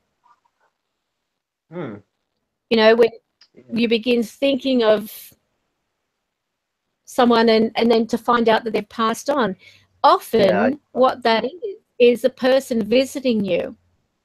And when they connect with you, memories begin to flood back. You might have this, you know, oh, I was thinking of so-and-so the other day, or I had a dream of, you know, someone who was... I always made it my mission to make sure that I attend everybody's funeral, like, you know, and I've lost quite a few, you know, people in my life so far, like the other person has, I suppose. But there's a guy who, I'm on feedback in a minute. There's a guy who lived down the road from me. He was very unconventional. He didn't have a TV, so he didn't ever use TV. He was raised in a chapel as opposed to a house. He was a genius on the piano, like ridiculous. If you hear a song on the radio, play it on the piano. We used to like get him in music class, say, "Hey, Malcolm," his name was Malcolm, do techno, and you do da, da, da, da, da, like techno, and classical, and he'll switch it into classical, and okay, switch it to rock, and he'll go, you know, real genius. And there was him, his mum, his brother Duncan, and his dad. Now, his mum died one day, and then his brother, like the following week, which was obviously not very nice. So, you know, I sent him a card and nurses. Now, we branched off paths, you know, after school. We never really spoke to each other, but we saw each other in a pub sometimes and, you know, said our greetings. But when I was taxiing, I saw his, I won't say his ex-girlfriend, but that they had a sort of a fling at school. She was another musical, but she played the violin. And I was surprised at what she turned into, because she was very straight-laced at school and got A's and everything, and was very frumpy, I think is the best word to describe. She's lovely, don't get me wrong. She turned into a hippie, of all things. I was like, oh, Karen, your name, Karen. I was like, oh, hi, Karen. Have you seen Malcolm? Malcolm? Yeah, Malcolm. Oh, he died like, you know, 2 or 3 weeks ago. I'm like, oh, you're kidding. So all that's left is the dad now. So the mum, he's lost, the dad has lost the mum, he's lost a brother, and now he's lost the other son as well, who's my age. He was in a band called Small Change, and I tried Googling him because obviously he doesn't live with a TV. There was this one article, because I know they all had heart problems. He also had sight problems as well. He had an operation to see much better, but he couldn't see very well at school, hardly, which makes him even more a musical genius, I'd imagine. But yeah, there's this article online about him being scared about having this operation, but everything was all right because he had his girlfriend with him, which I'm glad he had a girlfriend. And he didn't. The stupid thing is, he should have been a superstar. He really should have in the music world, you know. He ended up being a gardener or something. I don't know if that's pre-choice but you know, if someone had spotted him, some talent or something, he'd have been ridiculous. But I was just very surprised that he died, and I was really cross that I missed his funeral, you know. And I've missed 2 other people's funerals as well, which really annoys me. I've gone to their graves. I don't know where Malcolm's grave is, but I've gone to their graves and said my respects and everything. But that really sort of upset me that, fuck, so he's gone too, you know, and I had no idea, you know. But just saying about, you think about someone, and I just got nudged. But, oh, hang on, that's Malcolm. You seen Malcolm? No, you know, he died like 2 weeks ago, sort of thing. Like, oh, no way, you know. Yeah, life can be pretty uncruel. And that is a lot of the time when you'll have those thoughts of somebody, and then all of a sudden you find out they've passed over, and it could be years, but they do get around. They do get around to actually seeing you and connecting with you. I'll never forget the time when one of my very, very first loves was a Russian guy by the name of Larry. And I will never forget, he was an absolute in high school. Never went out on a date, though, because of the fact that I had very strict parents. You know, I wasn't even allowed to stay over a friend's place. They could stay over my place, but sleep over. And this particular day, out of the blue, I'm thinking about him. And I called up my friend Val, she's Russian, and I said, how's Larry going? You know, I've just been thinking all of a sudden about Larry. She said, oh my God, he died. And I said, really? And I thought it was a bit weird. Okay, well, how come I'm thinking of him, but I haven't seen him, I haven't heard him? No. I'm just thinking about him. And she said, well, he actually died overseas. And he actually hung himself. So the body was brought back because I said, I don't feel like he's overseas. I don't know why I even said that. And she said, well, his body's not. His body's actually at Rookwood. So, yeah. And anyway, one day when I went down to Rookwood, which is that necropolis cemetery, the big one, I asked the spirits there if they could take me to his grave. Now, I was driving around and I could hear, I'm saying, Larry, where are you? And my name used to be Angela. So I'm saying, it's Angela. You came to me. I felt you. I started thinking about you, and Val told me what happened. Then I heard this female saying, he's here. He's hearing you. But he didn't talk. Then I don't know why, but I took this particular drive down this road and there was no sign there.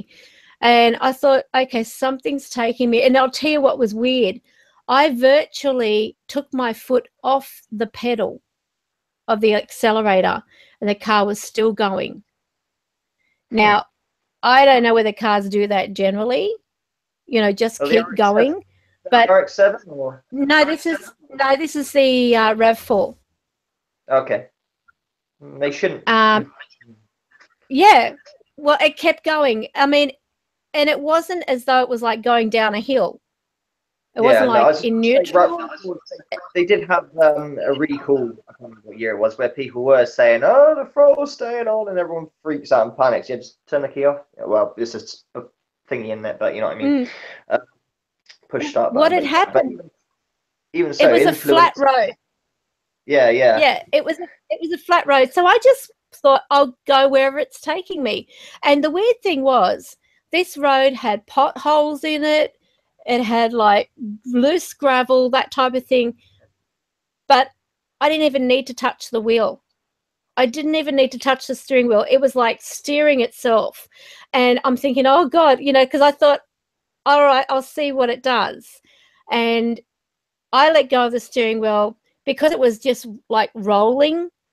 It wasn't like, you know, accelerating kind of thing. It was just rolling. I thought, I'll take a little risk, but my hands are close by anyway, in case. And you wouldn't believe it. There was a pothole. The car moved around the pothole and then went straight again. And I thought, oh, this is phenomenal. So of course, I'm okay. If this is you, Larry, take me to where your grave is. And sure enough, all of a sudden the car slowed down and came to a dead stop. And I thought, okay, so it's around here, still no talking, just this feeling. And so I turned off the ignition, got out of the car, and then I started to walk over, and something felt like I was, no, not this direction. I've got to go back and I've got to turn left. So I walked backwards, not backwards, but you know what I mean. I turned around and went back in that direction, and then I turned off into this little lane type of thing where all these graves were, beautiful graves too. And I took a few steps forward, went past these graves, looking at either side because they were like, you know, facing each other kind of thing. This headstone here and then a facing headstone on the opposite. And it was all beautifully cemented area with the raised, you know, it's like marble kind of thing. And he wasn't rich by any means. But anyway, walked down a bit and I said, Larry, if this is you, give me a sign of where you are. All of a sudden, this great big crow starts to fly around. And I think, oh, great, I'm going to have my eye poked out. And it lands on top of this headstone. And it started making that squawking noise, looking dead at me. And then it flew off. And I thought, I wonder if that's where he is. So I started walking back down towards this direction that I just walked past. I look at the headstone. It's his. It was his headstone. And as I put my hand on top of the actual black marble, there was this beautiful marble.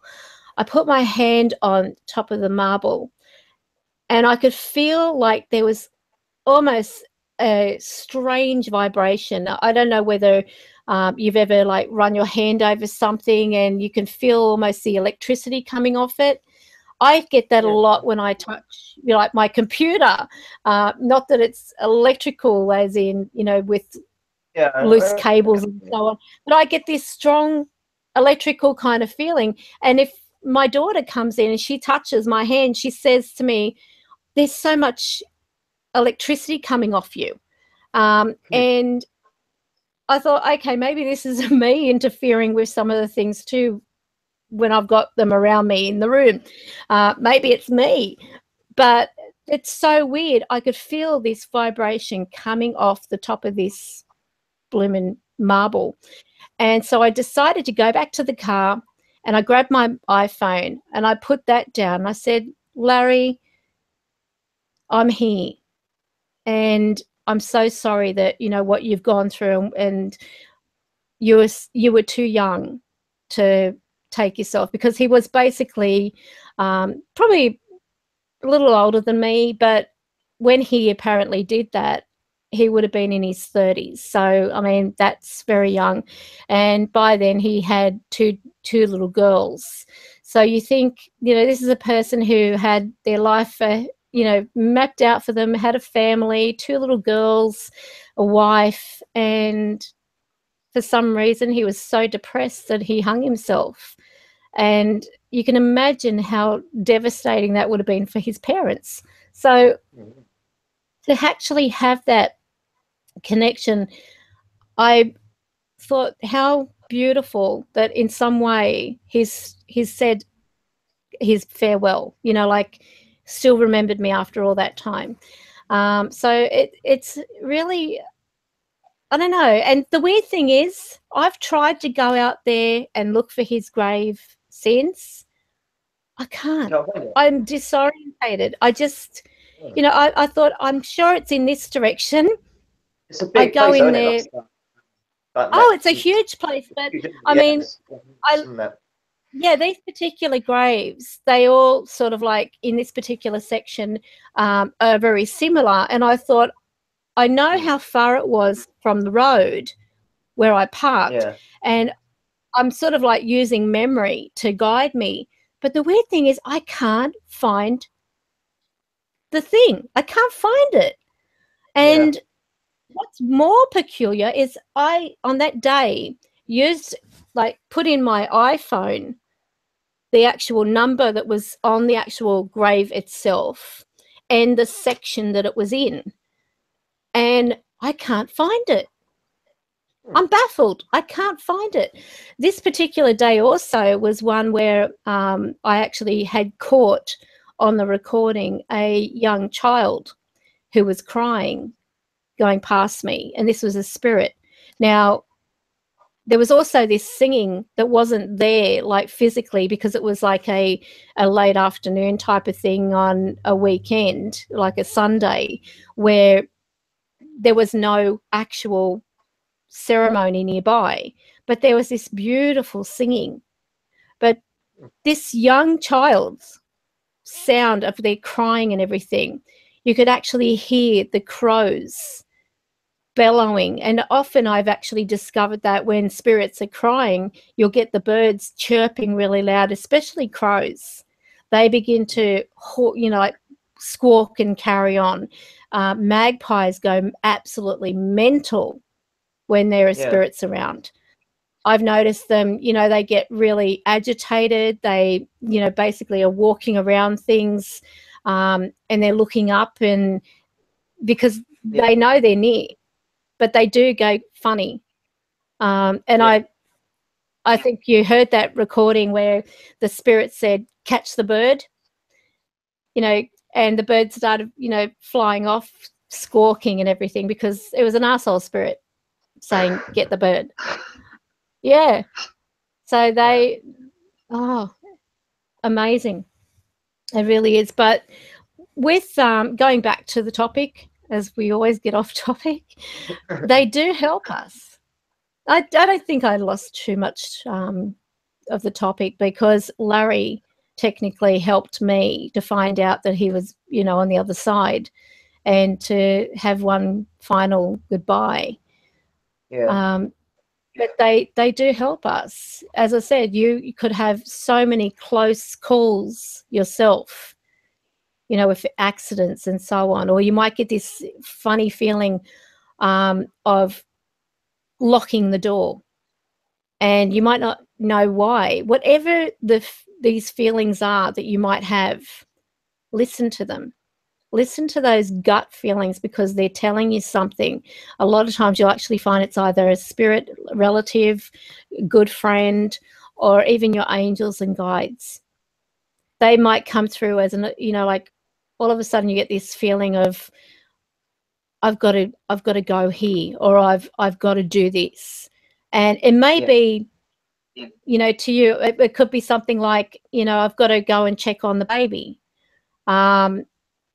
And there's no, I mean, they're not crying or anything like that, you know, but you have this feeling, I've got to go and check on the baby. And there's a reason.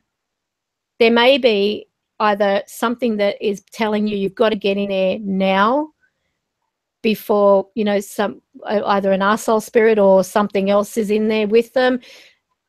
Your presence can actually scare them off, especially when it comes to kids. So just your presence can deter them, because they know that they can't get away with something. You're going to be there, you're going to catch them, or you're going to be watching over that child, protecting them. You know, little things like that. You know, these are signs. Yeah. This is the thing with, so that's one thing. Instinct and whatnot. I mean, with Camaro and my wife, you know, being laboured unconscious and her being squashed behind the bloody headboard. I mean, Justin, if he wasn't there, I always dread to think what may have happened if we have a dead child on our hands. My wife would probably be going to fucking prison for a murder she didn't commit and is clueless, or maybe she'd have problems herself. But it was, I mean, he wasn't woken up by a weird feeling. He said it was the muffled cries, obviously, of her behind the headboard, and as well, like the mother. Well, you know, his mum was not attending to the baby, you know, or Camaro. Was she asleep at the time? You know? Yeah, she was like completely unconscious. And what was horrible about this was he came in the room like to say, "Mum, what are you doing? You're not, you know, I'm trying to get to sleep or whatever." And he saw Camaro. I can show you. We've got the same headboards. I might as well show you. So in the other property, this is the only time I've ever had anything like proper scary. But she was being squashed behind the headboard, and Natalie was asleep. Completely rendered unconscious, and you know, first thing he did is rescue her. I'm at work, so I get a funny call about 10 minutes after the event, if you like. I'm like, okay, I'm working. But yeah, basically, you know, when she's rescued, Justin tried to wake Natalie up, and she wouldn't wake up, so he shook her, you know, like, wake up. And when she woke up, apparently the words she says were, "Give me the baby," or "Give me the child," rather than saying, "Oh, give Missy to me," or give, you know, by her name, said, "Give me the child, the baby." So so there was obviously something hands her to him, and she drops her instantly. And he's like, "Mum, what are you doing?" He proper hit her on the arm, and then she come to.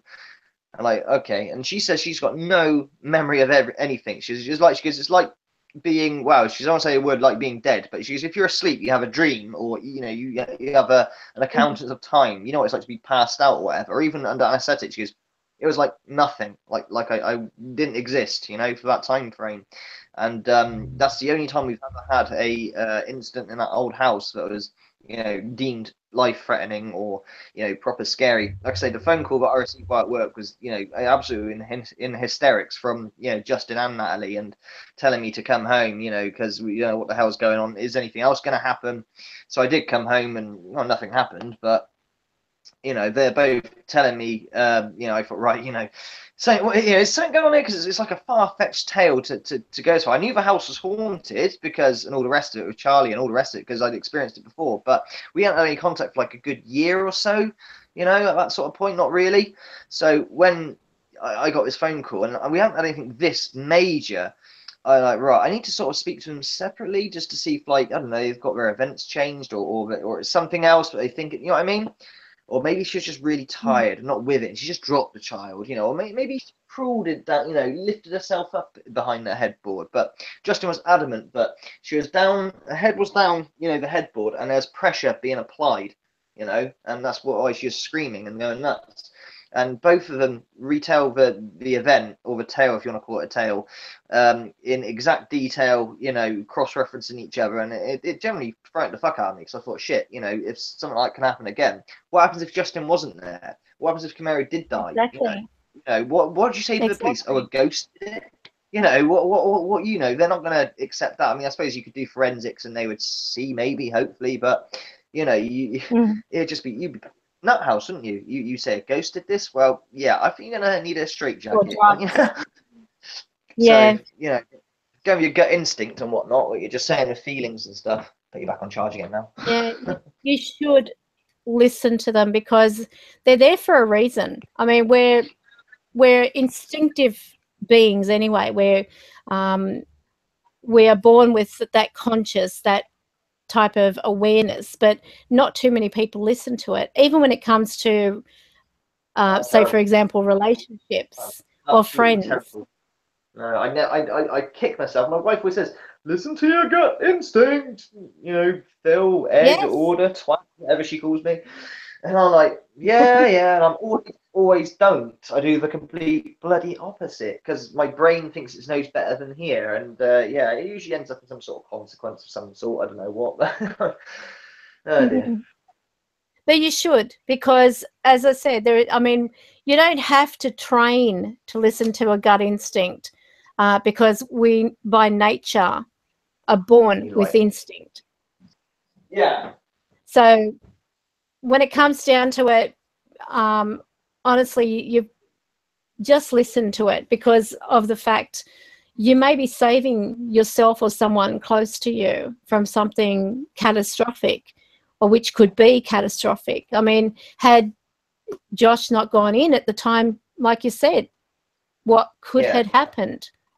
Yeah, I'm hoping my wife would come to work it out, but, you know, she was under after us. What was the frightening thing? And she had bruises all up her arm and that, where he physically hit her to sort of snap her out of it, you know. And I'm thinking, if she was conscious and it was of her doing, I don't think she'd accept being punched like that, you know what I mean, without a reaction, you know. But she exactly said she didn't flinch, you know. He slapped her across her face as well, and he said the last thing I was going to do was grab some water and dunk a load of water over her, but she sort of, you know, come to after a bit. I was like, fucking hell, Justin. Okay. And he says the atmosphere of the room was the worst, though, because it was pitch black. There's no lights on. And he didn't go for the light. He went straight for the child. And I said, that's pretty brave of you, because the first thing I'd done is gone for the bloody light switch if it was me. But he went straight for it and did all this in darkness, you know, dealing with it in darkness. I mean, you know, he's young and youthful. But... And so that's the thing, because of the fact that if she was, you know, asleep or not conscious at this time, that's why it was able to actually do what it could. But you know, with him coming in, it broke it. It broke that connection. weird fight other than just like a sort of weird possession thing going on. You know, he said the first thing that was wrong with it, she said, "Give me the baby or give me the child," is because she always calls it by, you know, the baby by her name. It's more affectionate, but it was very clinical and sterile. You know, give me the child. And the first thing he was just drop her, and then that's when he was like, well, "What are you doing?" You know, well, fuck. You know. Wow. So, yeah. But after going off subjects, I mean, I think I've told you this, but her first words weren't mummy and daddy. Her first words were Harry. Everything was Harry this, babble, Harry that. And she used to like talk to herself, babbling away to herself as if she's talking to someone. And, you know, it's Harry this, Harry that. I don't know who Harry is because we don't know any Harrys. And I caught an EVP. Well, my wife caught an EVP once, and I wished this got. I've got the phone, but I wish it wasn't like water damage from being down the toilet. But it's the same thing that the Charlie photo as well. But we had an EVP that was clear as day, metallic sound saying "cooey" while she was being pushed on the swings, and she's waving to the left as well while she's being pushed on the swings. And the video is made for me, you know, while I'm doing so many night shifts on the taxi. You know, let's have a watch this video with my family. You know, and I'm watching this video about a minute into it. She's waving to the left. And don't pay no attention to this cooey, a really really metallic sort of sound cooey. Oh, is that the Harry she's always on about then? You know, they always thought maybe she's just got an imaginary friend or something, but I think she's a bit too young to have imaginary friends or have that idea because she couldn't even talk properly, you know? Yeah. But as I said before, with children, because they're not conditioned to use any type of deciphering logic, you know, they often you'll find children to be more, you know, receptive to spirits and that type of thing as opposed to the average person. She's got no memory of it whatsoever, none at all. Yesterday, just before bed, we basically allowed her to do her first spirit box session because she was asking, can I do a session? Can I do a session? We're always like, don't know. You know, obviously always harking back to that incident, you know, a bit wary of, but now we're in a different property and the activity here is like almost flatline. You know, we said, okay, go on then. And so I've got a session going up. Well, it's up on Patreon now, but you know, on YouTube tomorrow or day after, whatever, where Kimmie does her first spirit box session, and she did all right actually. She said to them something about, you know, are you dead or whatever, and there's a big response of no, we are not. So yeah, it'd be worth watching maybe. There's a question by Wagner ITC, the Mandela effect. Oh yeah, Mandela real. Yeah. I do believe in the Mandela effect, but I feel that a lot of it is to do with publicity. The government can tell you anything, news can tell you anything, but it may be very different to what is actually going on. But when it comes to a personal experience where you know something happened, usually you'll find it's either a case of spirit hijacking in some way. And for those that don't know, we've talked about this before, like your experience where you said your wife told you to say a certain thing to one of your fans or whatever, and she said that she didn't. So it may have been a case of either like a doppelganger or the spirit voice hijacking, where she may have been saying one thing, but you heard something else. And this is another thing too, when you're on the phone with people, that's similar to the Mandela effect, because they could say, I swear you told me X, Y, Z. And they say no. Or, you know, that you might remember someone wearing a particular colour to an event, and they'll say, no, I didn't wear that at all, or I don't even own a top like that, or, you know. But this is because sometimes our mind will register different things when it comes to these incidences of, you know, where we've got this certain memory. You think back of childhood, you might have had this cupboard or some type of attraction to a display cabinet. Let's just use that as an example. And in that vision or your memory from a childhood, that may be a beautiful display cabinet with all these lovely decorations in it and everything like that. But then you've got other people who, like adults, for example, may say, that was a hideous cupboard. It was all scratched up. It had dust all over it, blah, blah, blah, whatever it is. But you will see it in a different way. Each person will view things in a different way. You know, that's why they've got so many, like if you go to court, for example, you've got all different versions of one story. Yeah. Because there will be people who will experience different things and different moods step in. Or they may actually have a case of, you know, selective memory. I don't know how it works, but I feel that a lot of the Mandela effect is public, you know, what they allow the public to know. It's a need to know basis, or the government under control. I think it's a lot of it's messed up because I haven't had any other than, you know, the whole, my wife said this and she's adamant she didn't and I'm adamant she did. But in terms of like, oh, I remember this logo being this way, but it's not this way. Like I've had none of the logos, like the Volvo logo, the Ford with a little pigtail. That's all correct for me in my own memory. But don't forget, companies do change their logos over the years and the spelling. Like everyone goes on about, oh, mobile or mobile, you know, the spelling. And also, so if you read in a newspaper, sometimes they spell the company wrong. They spell it how it's meant to be spelled, but the company spells it slightly different, you know. And so, you know, a lot of people run on and go, oh, Mandela effect, look, in this newspaper it says mobile or mobile, you know, it's got an E on the end, it's not meant to have it, and Lego, L-E-G-G-O, instead of just L-E-G-O. It's like, oh, well, maybe they, you know, change the spelling halfway through. I don't think that's a case of a different dimension or you remembering it wrong, maybe. No, but obviously, I think that, go well. Yeah, when it comes to like Nelson Mandela, which is where it all originated, many people heard that he had died. I don't remember him dying. I'm pretty sure he did not die until recently. I remember him being free. In prison, so, yeah, he was in prison for a long time, wasn't he? Yeah, and they were, you know, that song originated, Free Nelson Mandela, and he was freed. He actually was freed. But then some propaganda put out that he died, just some propaganda to get people to stop, you know, protest. Well, look at all these cases of celebrities. They're saying, oh, so and so's dead, and then they get on there and say, look, I can assure you I'm very much alive. I feel that it's very changes in the Bible. I think that's pretty self-explanatory, Liz. Think about the original Bible was in Hebrew and a very old hand-written thing. So when you've got to interpret it, a lot of variations of the Bible are out there because people are interpreting, and they will write something in their own way. You know, like it's deciphering, and they will present it in.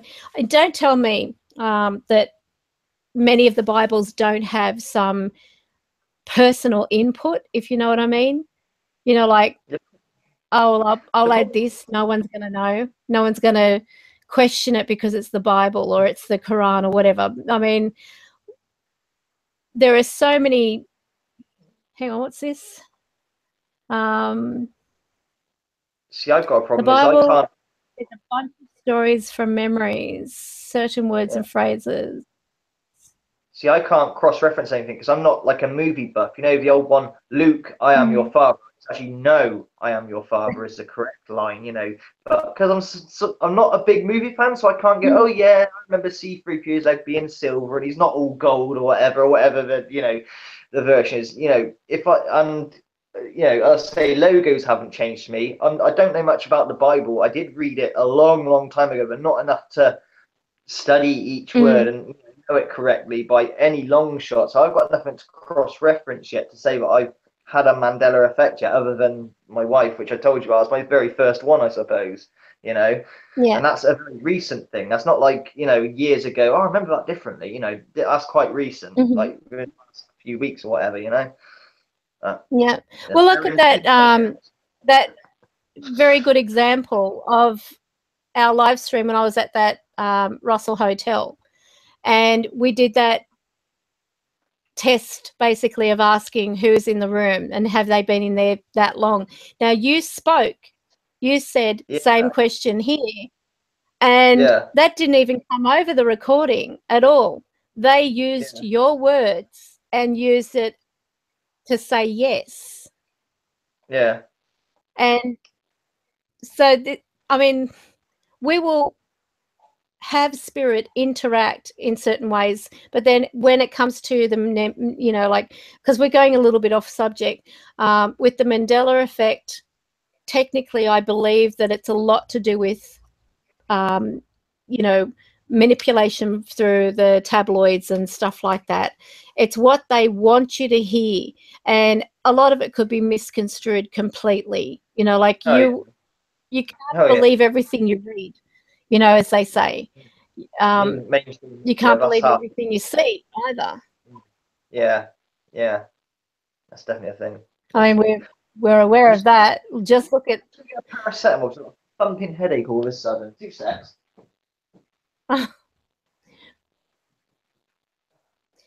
Yeah. So, what else have we got in our chat? I don't know who you're saying. He's not dead. Who's not dead? Oh, hang on. This must be regarding Nelson Mandela. Is he dead now? I can't remember. He's dead now, isn't he? Like, for realsies, I'm on about. I think so. Now, I think so. But see, there is yeah, I do feel like we're told what we're supposed to believe and what we're supposed to know a lot by the media. The media will control people in so many ways. That's why I don't watch TV. I don't even read newspapers. If I want to read what's happening in the news, I'll go on the internet. But then even with that, I'll take it as a grain of salt because they can get it wrong. You know, they can get it very, very wrong. And I just really think that, you know, don't read too much in it. Even with, I mean, with the Bible, as I said, it's been rewritten that many times. How many times do you need to rewrite the Bible? The Bible is supposed to be the Old Testament and the New Testament, the 2 books. And yet there's different variations of wording. And all it takes is a different type of way of saying something compared to what the original saying was like.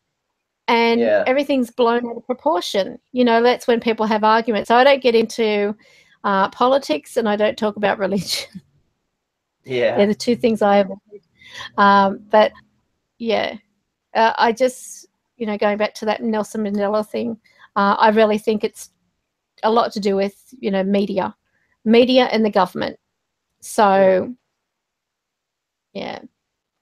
Because you'll be hearing one news thing and they might say no, you know, hush it up type of thing, or just say anything for, you know, sensationalism, and then all of a sudden you'll get the right story. You know, it's always been that way. I think even before Mandela, I think there were stories back in the past before John F. Kennedy was shot.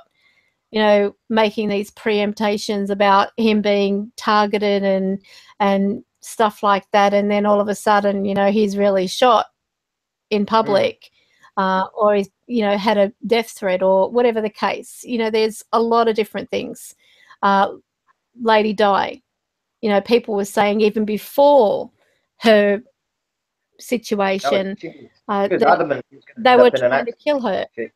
Yeah, she was adamant. She wrote a letter saying my husband's planning me to have a car accident, something involved with brakes or something. She was adamant, you know. Yeah. So was it real from what she said, or was it what they sensationalized? You know, because they can control how you think. Yeah. Yeah. The media can control. Absolutely. So yeah, I try to use a little bit of common sense if you do your research, see what other people say, because there have been cases where a person has been reported dead and they're not dead. Yeah. You know, and everyone goes into a frenzy. I like looking at those sites. What was it called? It's to do with is it real or fake? You know, those types of websites where they debunk the news reports or things floating around the internet. You know, so they're always look at CNN. CNN have been caught out so many times lying or whatever in terms of like you got 2 windows, right? And one person's meant to be talking from, I don't know, Manhattan, and someone's meant to be talking from, I don't know, freaking Alaska or something. Yeah. And they're actually like next to each other. You see the traffic go by on one, then it comes by on the other. Yeah, I'm having problems hearing you here. You know, they've been caught out lying.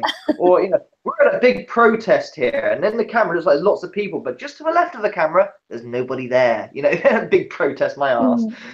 They've been caught out so many times. And it's like, oh, there's a lot of people who even like they go to the trouble of creating news where there's no news, you know, because they want to. They do want a sensational. I was actually reading one of the stuff put up about we've got a what's it called? It's a page on the Facebook page. Let me see if I can find it. Where is it? Hang on. I'll try and find it. Because every now and then the girls will check out different things. I'll probably have to go in about 5 minutes. It's in an album, Did You Know, that we've got on the Facebook page. And there was this case of, where did I put it? Hang on. I was looking at it before. There was this, oh, God, sorry. I found it really interesting. I'm having one of those. God, isn't it terrible when you find something that you were looking at and then you can't find it again? So you. Yeah. No, I can't find it now. I can't find it. How weird is that? Yeah, so they actually had. Oh, hang on, is that it? Yeah, it's in. Oh yeah, some of their Did You Know things.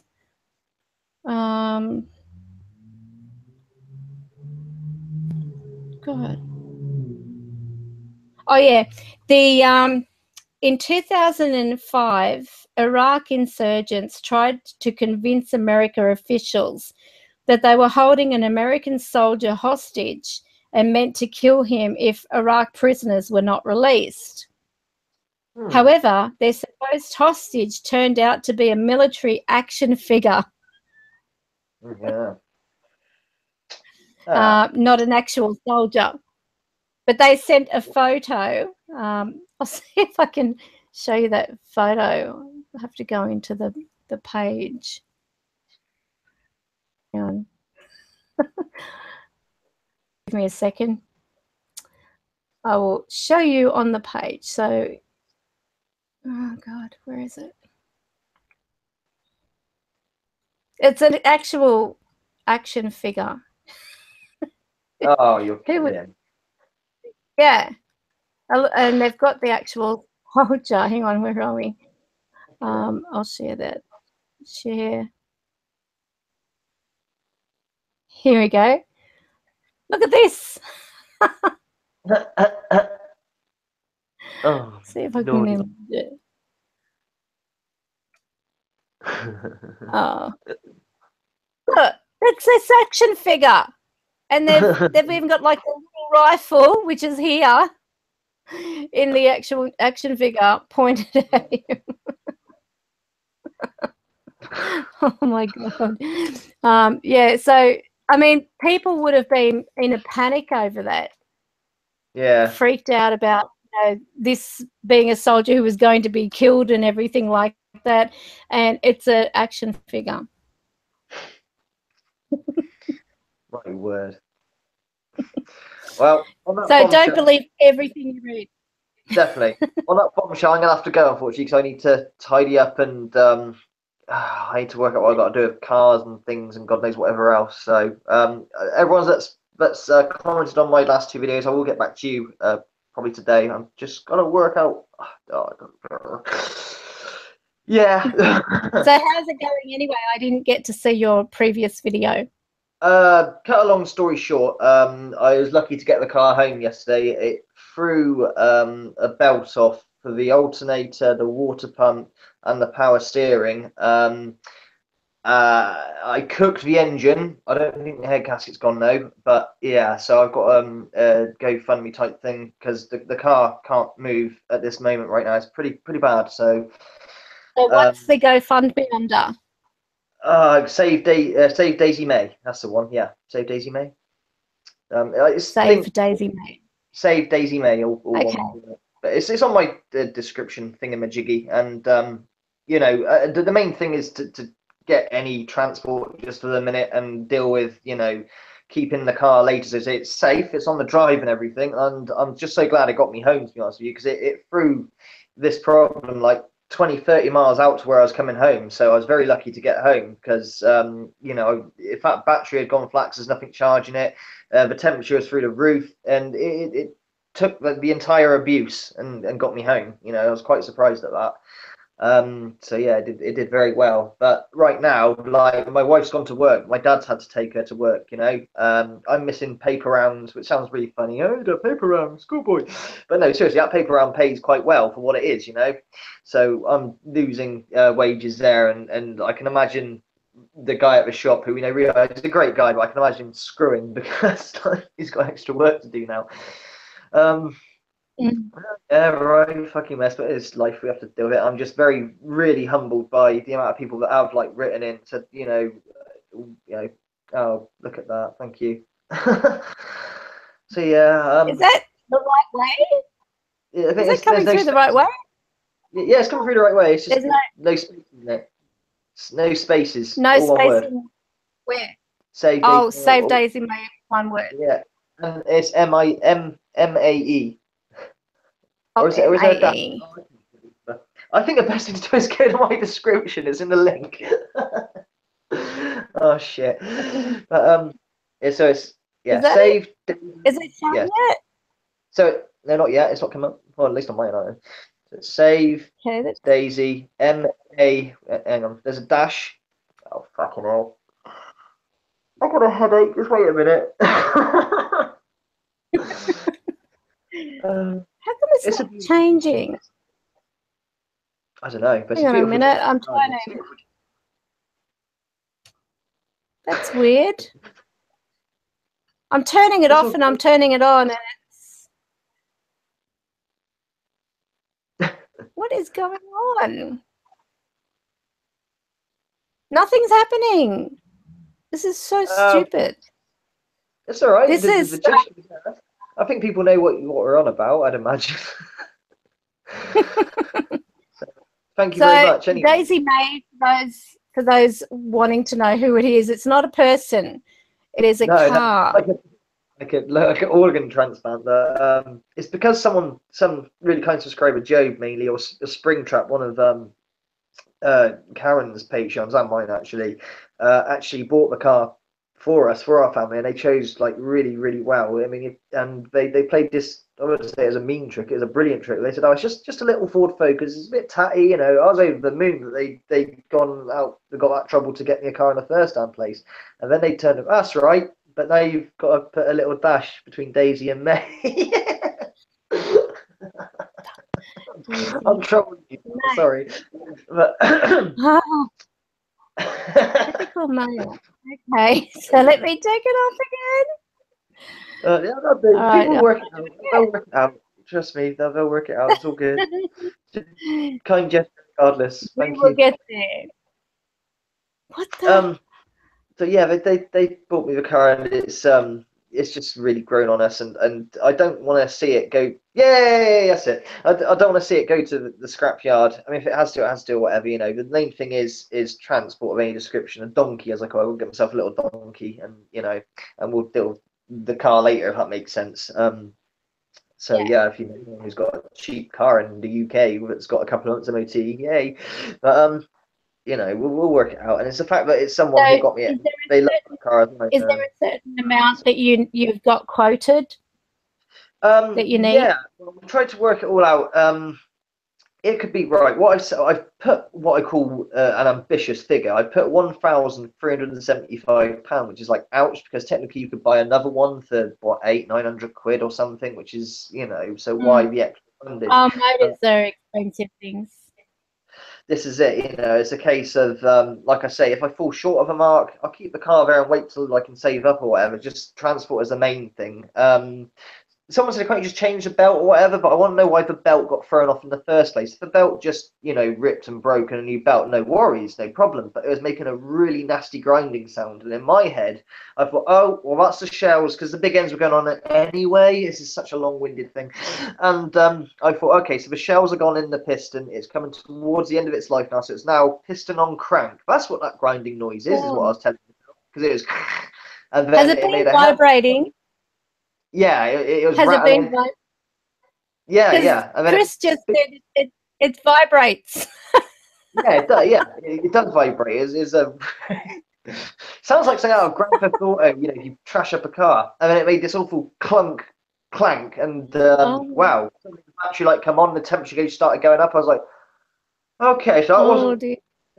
Anything to do with the big ends, that's a belt that's gone. Get home, let's get home quick, you know. So yeah, the nail biting video pursues. I decided to video log it while driving home, which that's not the cleverest thing to do, but I thought I'd log it anyway just for shits and giggles, because I thought I might be stranded here. I don't know, because I don't have AA or anything like that. But yeah, so that was kind of interesting. But yeah, you're asking about the price and weight. An engine can be from 200. It's going to be a second-hand engine, obviously. A new one, Saab don't exist anymore anyway, I don't think. But anything from 200 up to 700, and then the labour. I can't change this engine myself.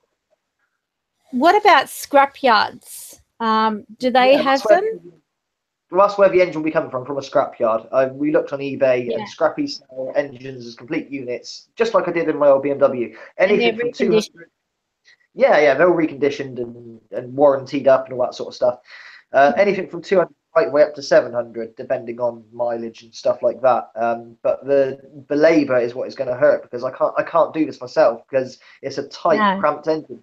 Lowlands, I can't say now. Lowlands Paranormal said, oh, it's easy to change a belt on those. Yeah, just put a new belt on, you're golden.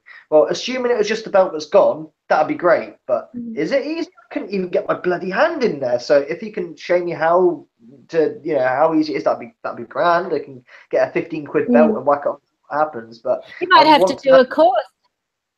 Yeah, well, you might have to do a mechanics course.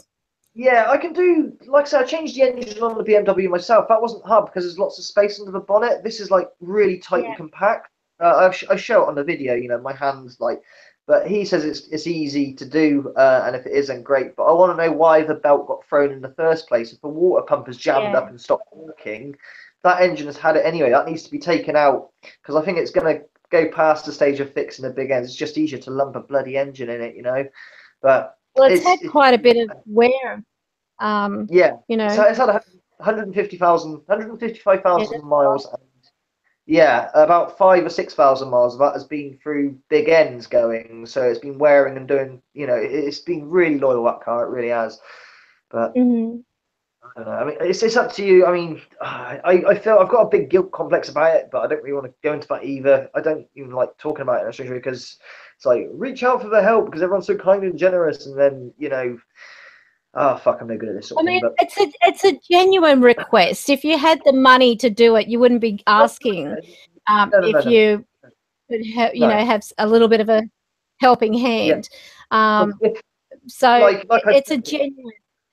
Yeah, I need Look, the there's kind so of many. anyway. And I wanted to. The plan was. This is how it went. The idea was when they got me a car, we got the house and we got a car. So like, okay, we're going to move out. Where I am now, there is public transport, but it's so irregular. You have to ring up and book it. What? If no one rings up, do they not come out? I don't know. And there's shops or anything here. It's completely remote. You rely on the car, or else you're going to be stuck like I am at the moment. I forgot what I was going to say now. There's a point to this. Yeah, the idea was, okay, so new house, stop car. Once I was settled in, I was meant to be going to these places to, take my channel a bit further and do the places that no one else has done. Because everyone's done the ancient Ramin, everyone's done the bloody 30 East Bourne Drive, what the hell it is. Everybody's done those. But, I was the first one to do Ramway Hill with Paranormal X, and I've revisited it since and got absolutely nothing. But I did revisit. And I went up there with you as well, actually.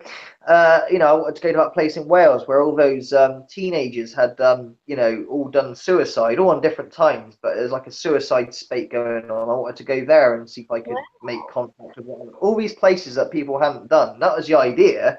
But obviously, as soon as I moved house, oh dear, the big ends are going on the car. It's not like I can make a trip to Wales now just in case the thing goes bad.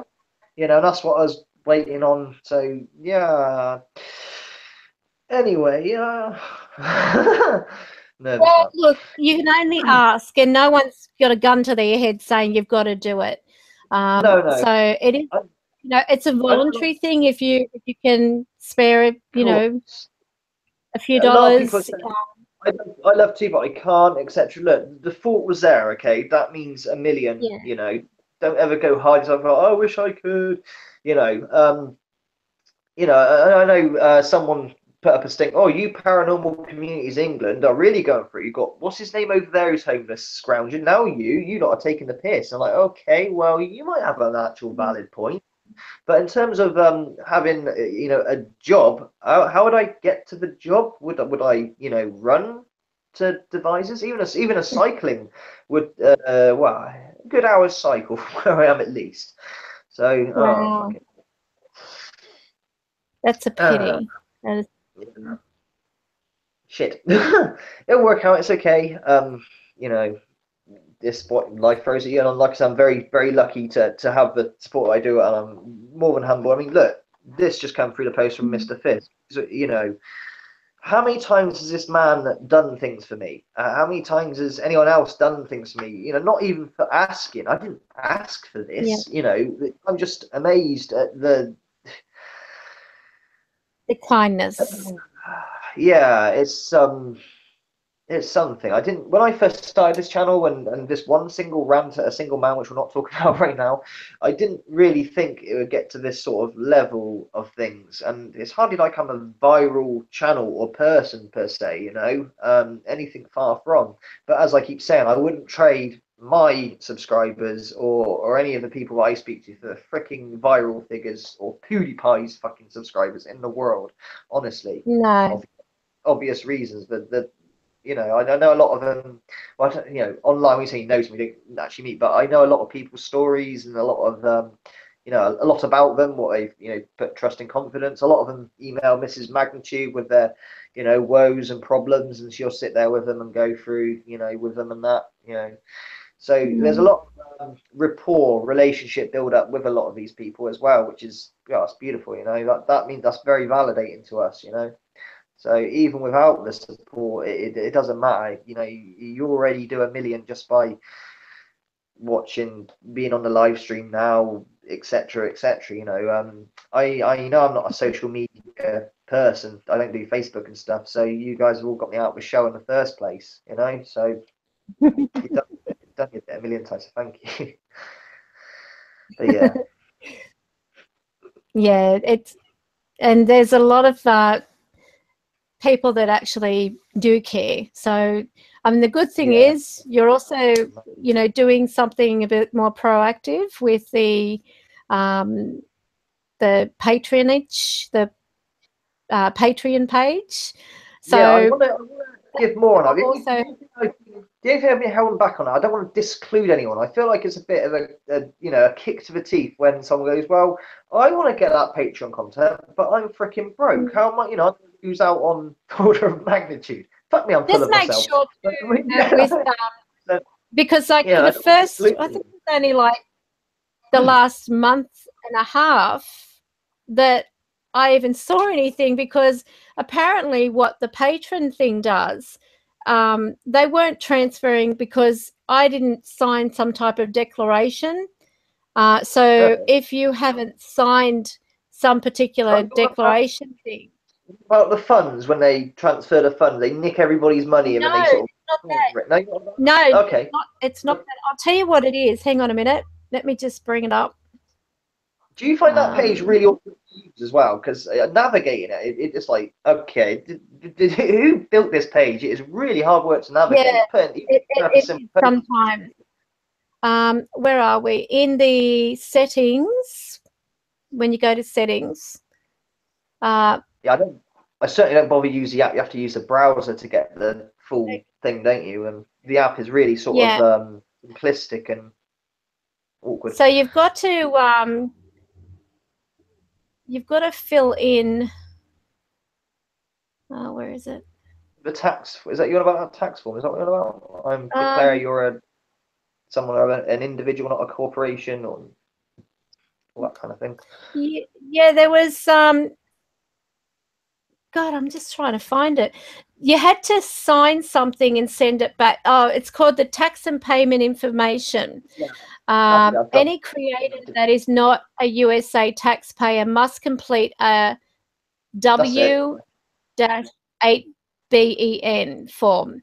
If the USA IRS, so you've done it good. But then don't forget. Trust me, I have my issues. Have to. Don't forget, you've got to click on that payout preference, and you've actually got to select to be paid. Yeah, no, I had loads of problems. You'll laugh at this in a minute. I'll tell you what happened. Where you've got the app and you've got the browser doesn't really work that well. If you type something in on my phone, it doesn't really come up. It goes a bit gobbledygook, and you can't do it via the app because it's like. So I typed in my PayPal email address, e30riley.com, and somehow it ended up being E3 Riley such and such. So what happened was, when I went hit payout after doing my tax form and everything for my first month, it didn't go to me. It went to some random person called E30 Riley. I was like, oh shoot. So I went. There was no one to talk to. I had to go on this like help forum thing, and someone did reverse it and sort it out for me in the end, but fucking well, you were lucky, because I had been on Patreon for some time, and I thought, I'll check with my staff, maybe they're seeing it going to PayPal, or whatever, because I've got it set to go to PayPal. And it's not that much anyway, because of the fact, like it's only small donations, but, you feel you want to give something to the people who do become patrons, because I'm not a daily vlogger. I'm not and people are aware of this with me. But what I found is I wasn't getting any of the money, and all this other money and this was before I saw I had to do that form. I don't know where the hell they were sending it or what the case was, but it was only like when I saw that form. I mean, there was no alert or anything like that. Don't forget, you've got to fill in this. Nothing. So, a few months.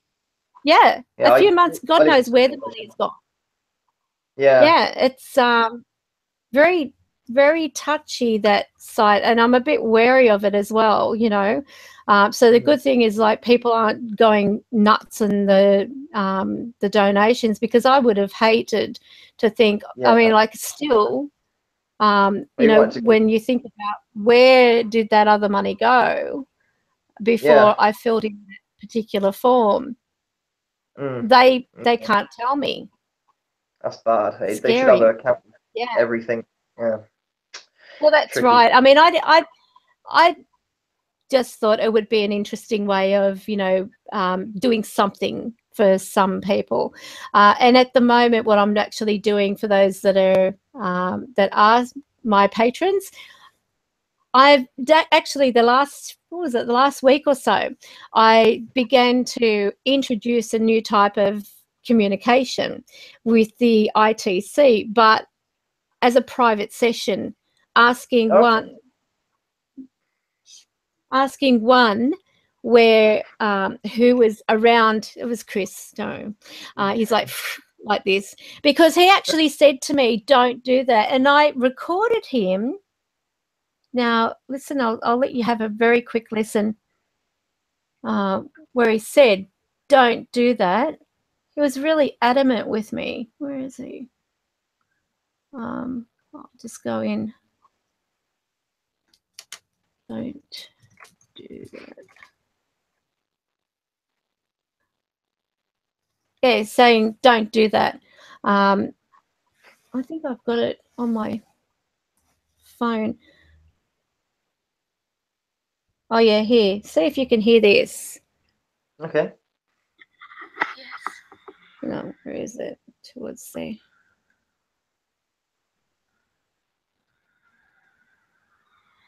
I think it's down.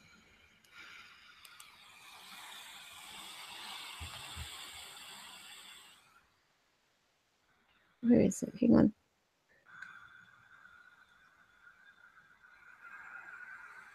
Don't do that. Was that right then? Don't do that. Hang on. Where is it? I thought you just heard it, or maybe that was just paranoia. No, that was me, because I was saying, don't do this. Oh, right.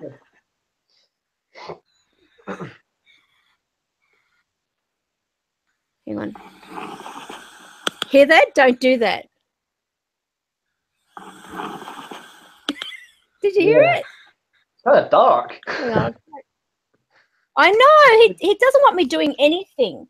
I'll plug it in to this so you can hear it. Yeah, don't do that. So here we go. Don't do this.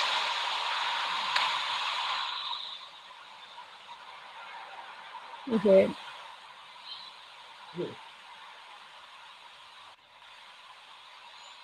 Oh, that's when I was responding to him. Yeah. Yeah. That's nuts. Did you hear it? Yeah, that's pretty dark sounding, that. Gee.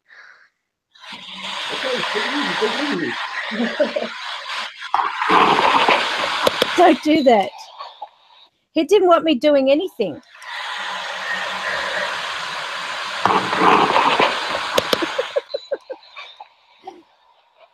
And I say, don't do this. They're like, because I thought what I wanted to do was this private ITC thing. And I was asking, okay, who is here or who is around? I asked 3 questions. Who is around XYZ? Are there any guides with the person who would like to reveal themselves so they can see what they look like? Naturally, they didn't want to reveal their face, so they actually showed just either their silhouette or their, them with their head covered type of thing. And they came through. They were coming through. I won't put them up here because I actually sent them privately, those ones, to each person. And they've got their name on it. But I thought, well, this is something I can do for them, privately. And I thought I would actually introduce it as a service. But Chris is such a stick in the mud. Don't do that. Don't do this. Don't do this. And don't do that. And I'm like, well, what can I do? Like these people are, donating some money to me. I've got to do something. I at one point gave a few little readings away and stuff like that. And what I'm doing is, like, once I get to like 50, every 50 I'm going to give away a $150 reading, that type of thing. So there's something I can offer. But I mean, if they're looking at having me put up daily vlogs, unfortunately I don't do it because I don't have the time. Yeah. I know. I feel really bad. But I mean, I've even, like, when I was doing that, it was really fascinating to see some of the things come through. There was one, like, you see the ancestors, people who are wearing the old early 1900 dresses and suits, and then you've got pets coming through, you know, like a bulldog looking, you know, and it's amazing. It really is. It's not just like pareidolia looking. It's actual faces, actual figures. Amazing. There was even one of the what I called the weeping woman, or the crying woman, or something like that, because she's actually standing there. You can see her side on from the back, and full figured, but she's got her hands up to her eyes like this. And I thought, what are they crying about? You know, like, and then I had one where there's 3 females in those big, beautiful 1900 dresses, like in Gone with the Wind. They're staring right back at me. Like, it was amazing, really amazing. But I just thought it was, you know, something nice that I could offer. So I'm getting around to them one by one. I've done a few already. So I've got, I think, about 2 more left to do. And let's do a live stream for, you know, the Patreons on mine. And but the only thing is when everyone's together, because obviously time zones and stuff. I've got about 10 or 12, I'm not sure. But also as well, I could say I could release it to the public after, so no one is discluded per se, you know what I mean? So that's what one of my plans were, but I need to find a time when everybody is about and who would go to that, if they want to do that or not, you know. I usually get about 12 people in on mine anyway, don't I, usually? So, you know, but obviously time zone and stuff, isn't it? But there you go. Anyway, I've really got to go. Well, I've really, because I've got to do elsewhere. Yeah, well, I kept you over time. But thanks for being on tonight. Sorry about last week. You know, things happen. Yeah, you got high 20. That's okay. I didn't go on after either Saturday. I think I was buggered. I was absolutely buggered. I couldn't even... Yeah, last week. Sorry? I said last week I had massive internet problems anyway. It was running so slow, I couldn't even like read my email properly. Yeah, so I wasn't even on Saturday morning either, actually, if I remember rightly. It was pretty bad. Both failed last week, so never mind. No good. No good. Well, look, thank you, everybody, for joining us tonight in the live stream. I hope you enjoyed it. We always enjoy having you here with us. And if you can help Riley out by going to the GoFundMe and type in Save Daisy Mae, M-A-E, then just anything. I mean, but also prayers help as well. So if you can't, you know, maybe we can ask for a miracle as well, you know, because they do get it. I like miracles. Yeah. Absolutely. So I hope, and Riley is on the patron, so you just type in order of magnitude, and I think you've got it starting at like $1, isn't it? Yeah, there's no like limit or anything. You know? Yeah. And I don't chastise. I know some people, not me and Karen, but I know some people, they chastise people if they down their pledge or they quit it or whatever. You never ever get to, if you want to leave because you can't afford it or you don't want to do it or anything to do it, you know, whatever. Don't ever feel bad about leaving. That's quite important. You're not going to ever get chastised. People get chastised? Yeah, like, okay, I'm giving you an example. I mean, it's the worst person. Yeah, there's a YouTuber called Anesian, and everyone knows who Anesian is. He's a narcissistic arsehole on YouTube. But I mean, this person had $1 pledge, right? And she withdrew it. She said, "Sorry, your content's not for me anymore. You know, I've outgrown you, whatever." Fair enough. He writes her a nasty back, you know, like, "Whoa," makes a fool of her. Like, oh my god. So wow. You're free to leave at any time, whatever. I'm grateful. Okay, you know. Likewise. So seriously. Likewise. Yeah, you have to change it down. I mean, leave. It's all up to you. You know. Don't ever think people have. And I think also, I mean, with mine, I don't have a lot because, I mean, in a way it's good because of the fact that I don't always put out content, as I said, but I mean, I really do appreciate those that feel that my efforts or for what I do is being enjoyed or liked and whatever. But again, I only ever, and for anyone watching this who questions why I don't upload all the time, if I don't have anything to upload that has been given permission, as you heard Chris saying, don't do that, he's not always going to be cooperative. So if I don't get cooperation or if I'm being told, no, I don't want that, then I can't do it. You know, simple as. I think you get more anyway. If you started rebelling and just putting it up anyway, I think you withdraw and you'll get nothing after a while. I notice that a lot of paranormal things. You get really good contact and they start like, I don't know, antagonizing or free flowing, and then all of a sudden their communication dries up and it's bloody faking the stuff in the end. It's like, that's right. And that's one thing. I mean, I've had some people say, is this fake, or is this a, you know, or is this you doing editing or whatever? I said, why would I waste my time? The only creativeness I get is when I'm doing the logos, you know, like the headers. I'll do that. But as far as the actual videos themselves, the actual evidence is real. I'm not going to waste your or mine putting fake stuff up, because I think my credibility would be tarnished, you know, if I was to do that. So I'm not going to do that. I'll put up what I get. On that fact. Exactly. I said, well, you're a personal witness when we were doing the live stream and they were turning on the light. You know, that was in real time. So there was no props there. There was nothing, you know, that they want to do it, then it's up to them. But, you know, that died on its bum because of that duck of truth putting that thing, and they felt completely gutted. So they didn't want to do anything like that anymore, you know. So I had to respect them. Yeah. Which is a shame in the fact that there was some really terrific evidence, but you know, if you're going to mock with spirit or whatever, or joke with them.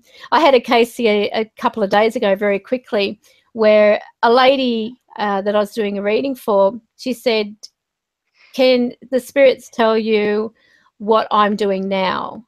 You know, and they're saying, why is she testing us? Why is she testing? Anyway, then she said, can they tell you what my daughters are doing for work? And they yelled out, don't test us. So I said, are you testing them? She goes, yeah.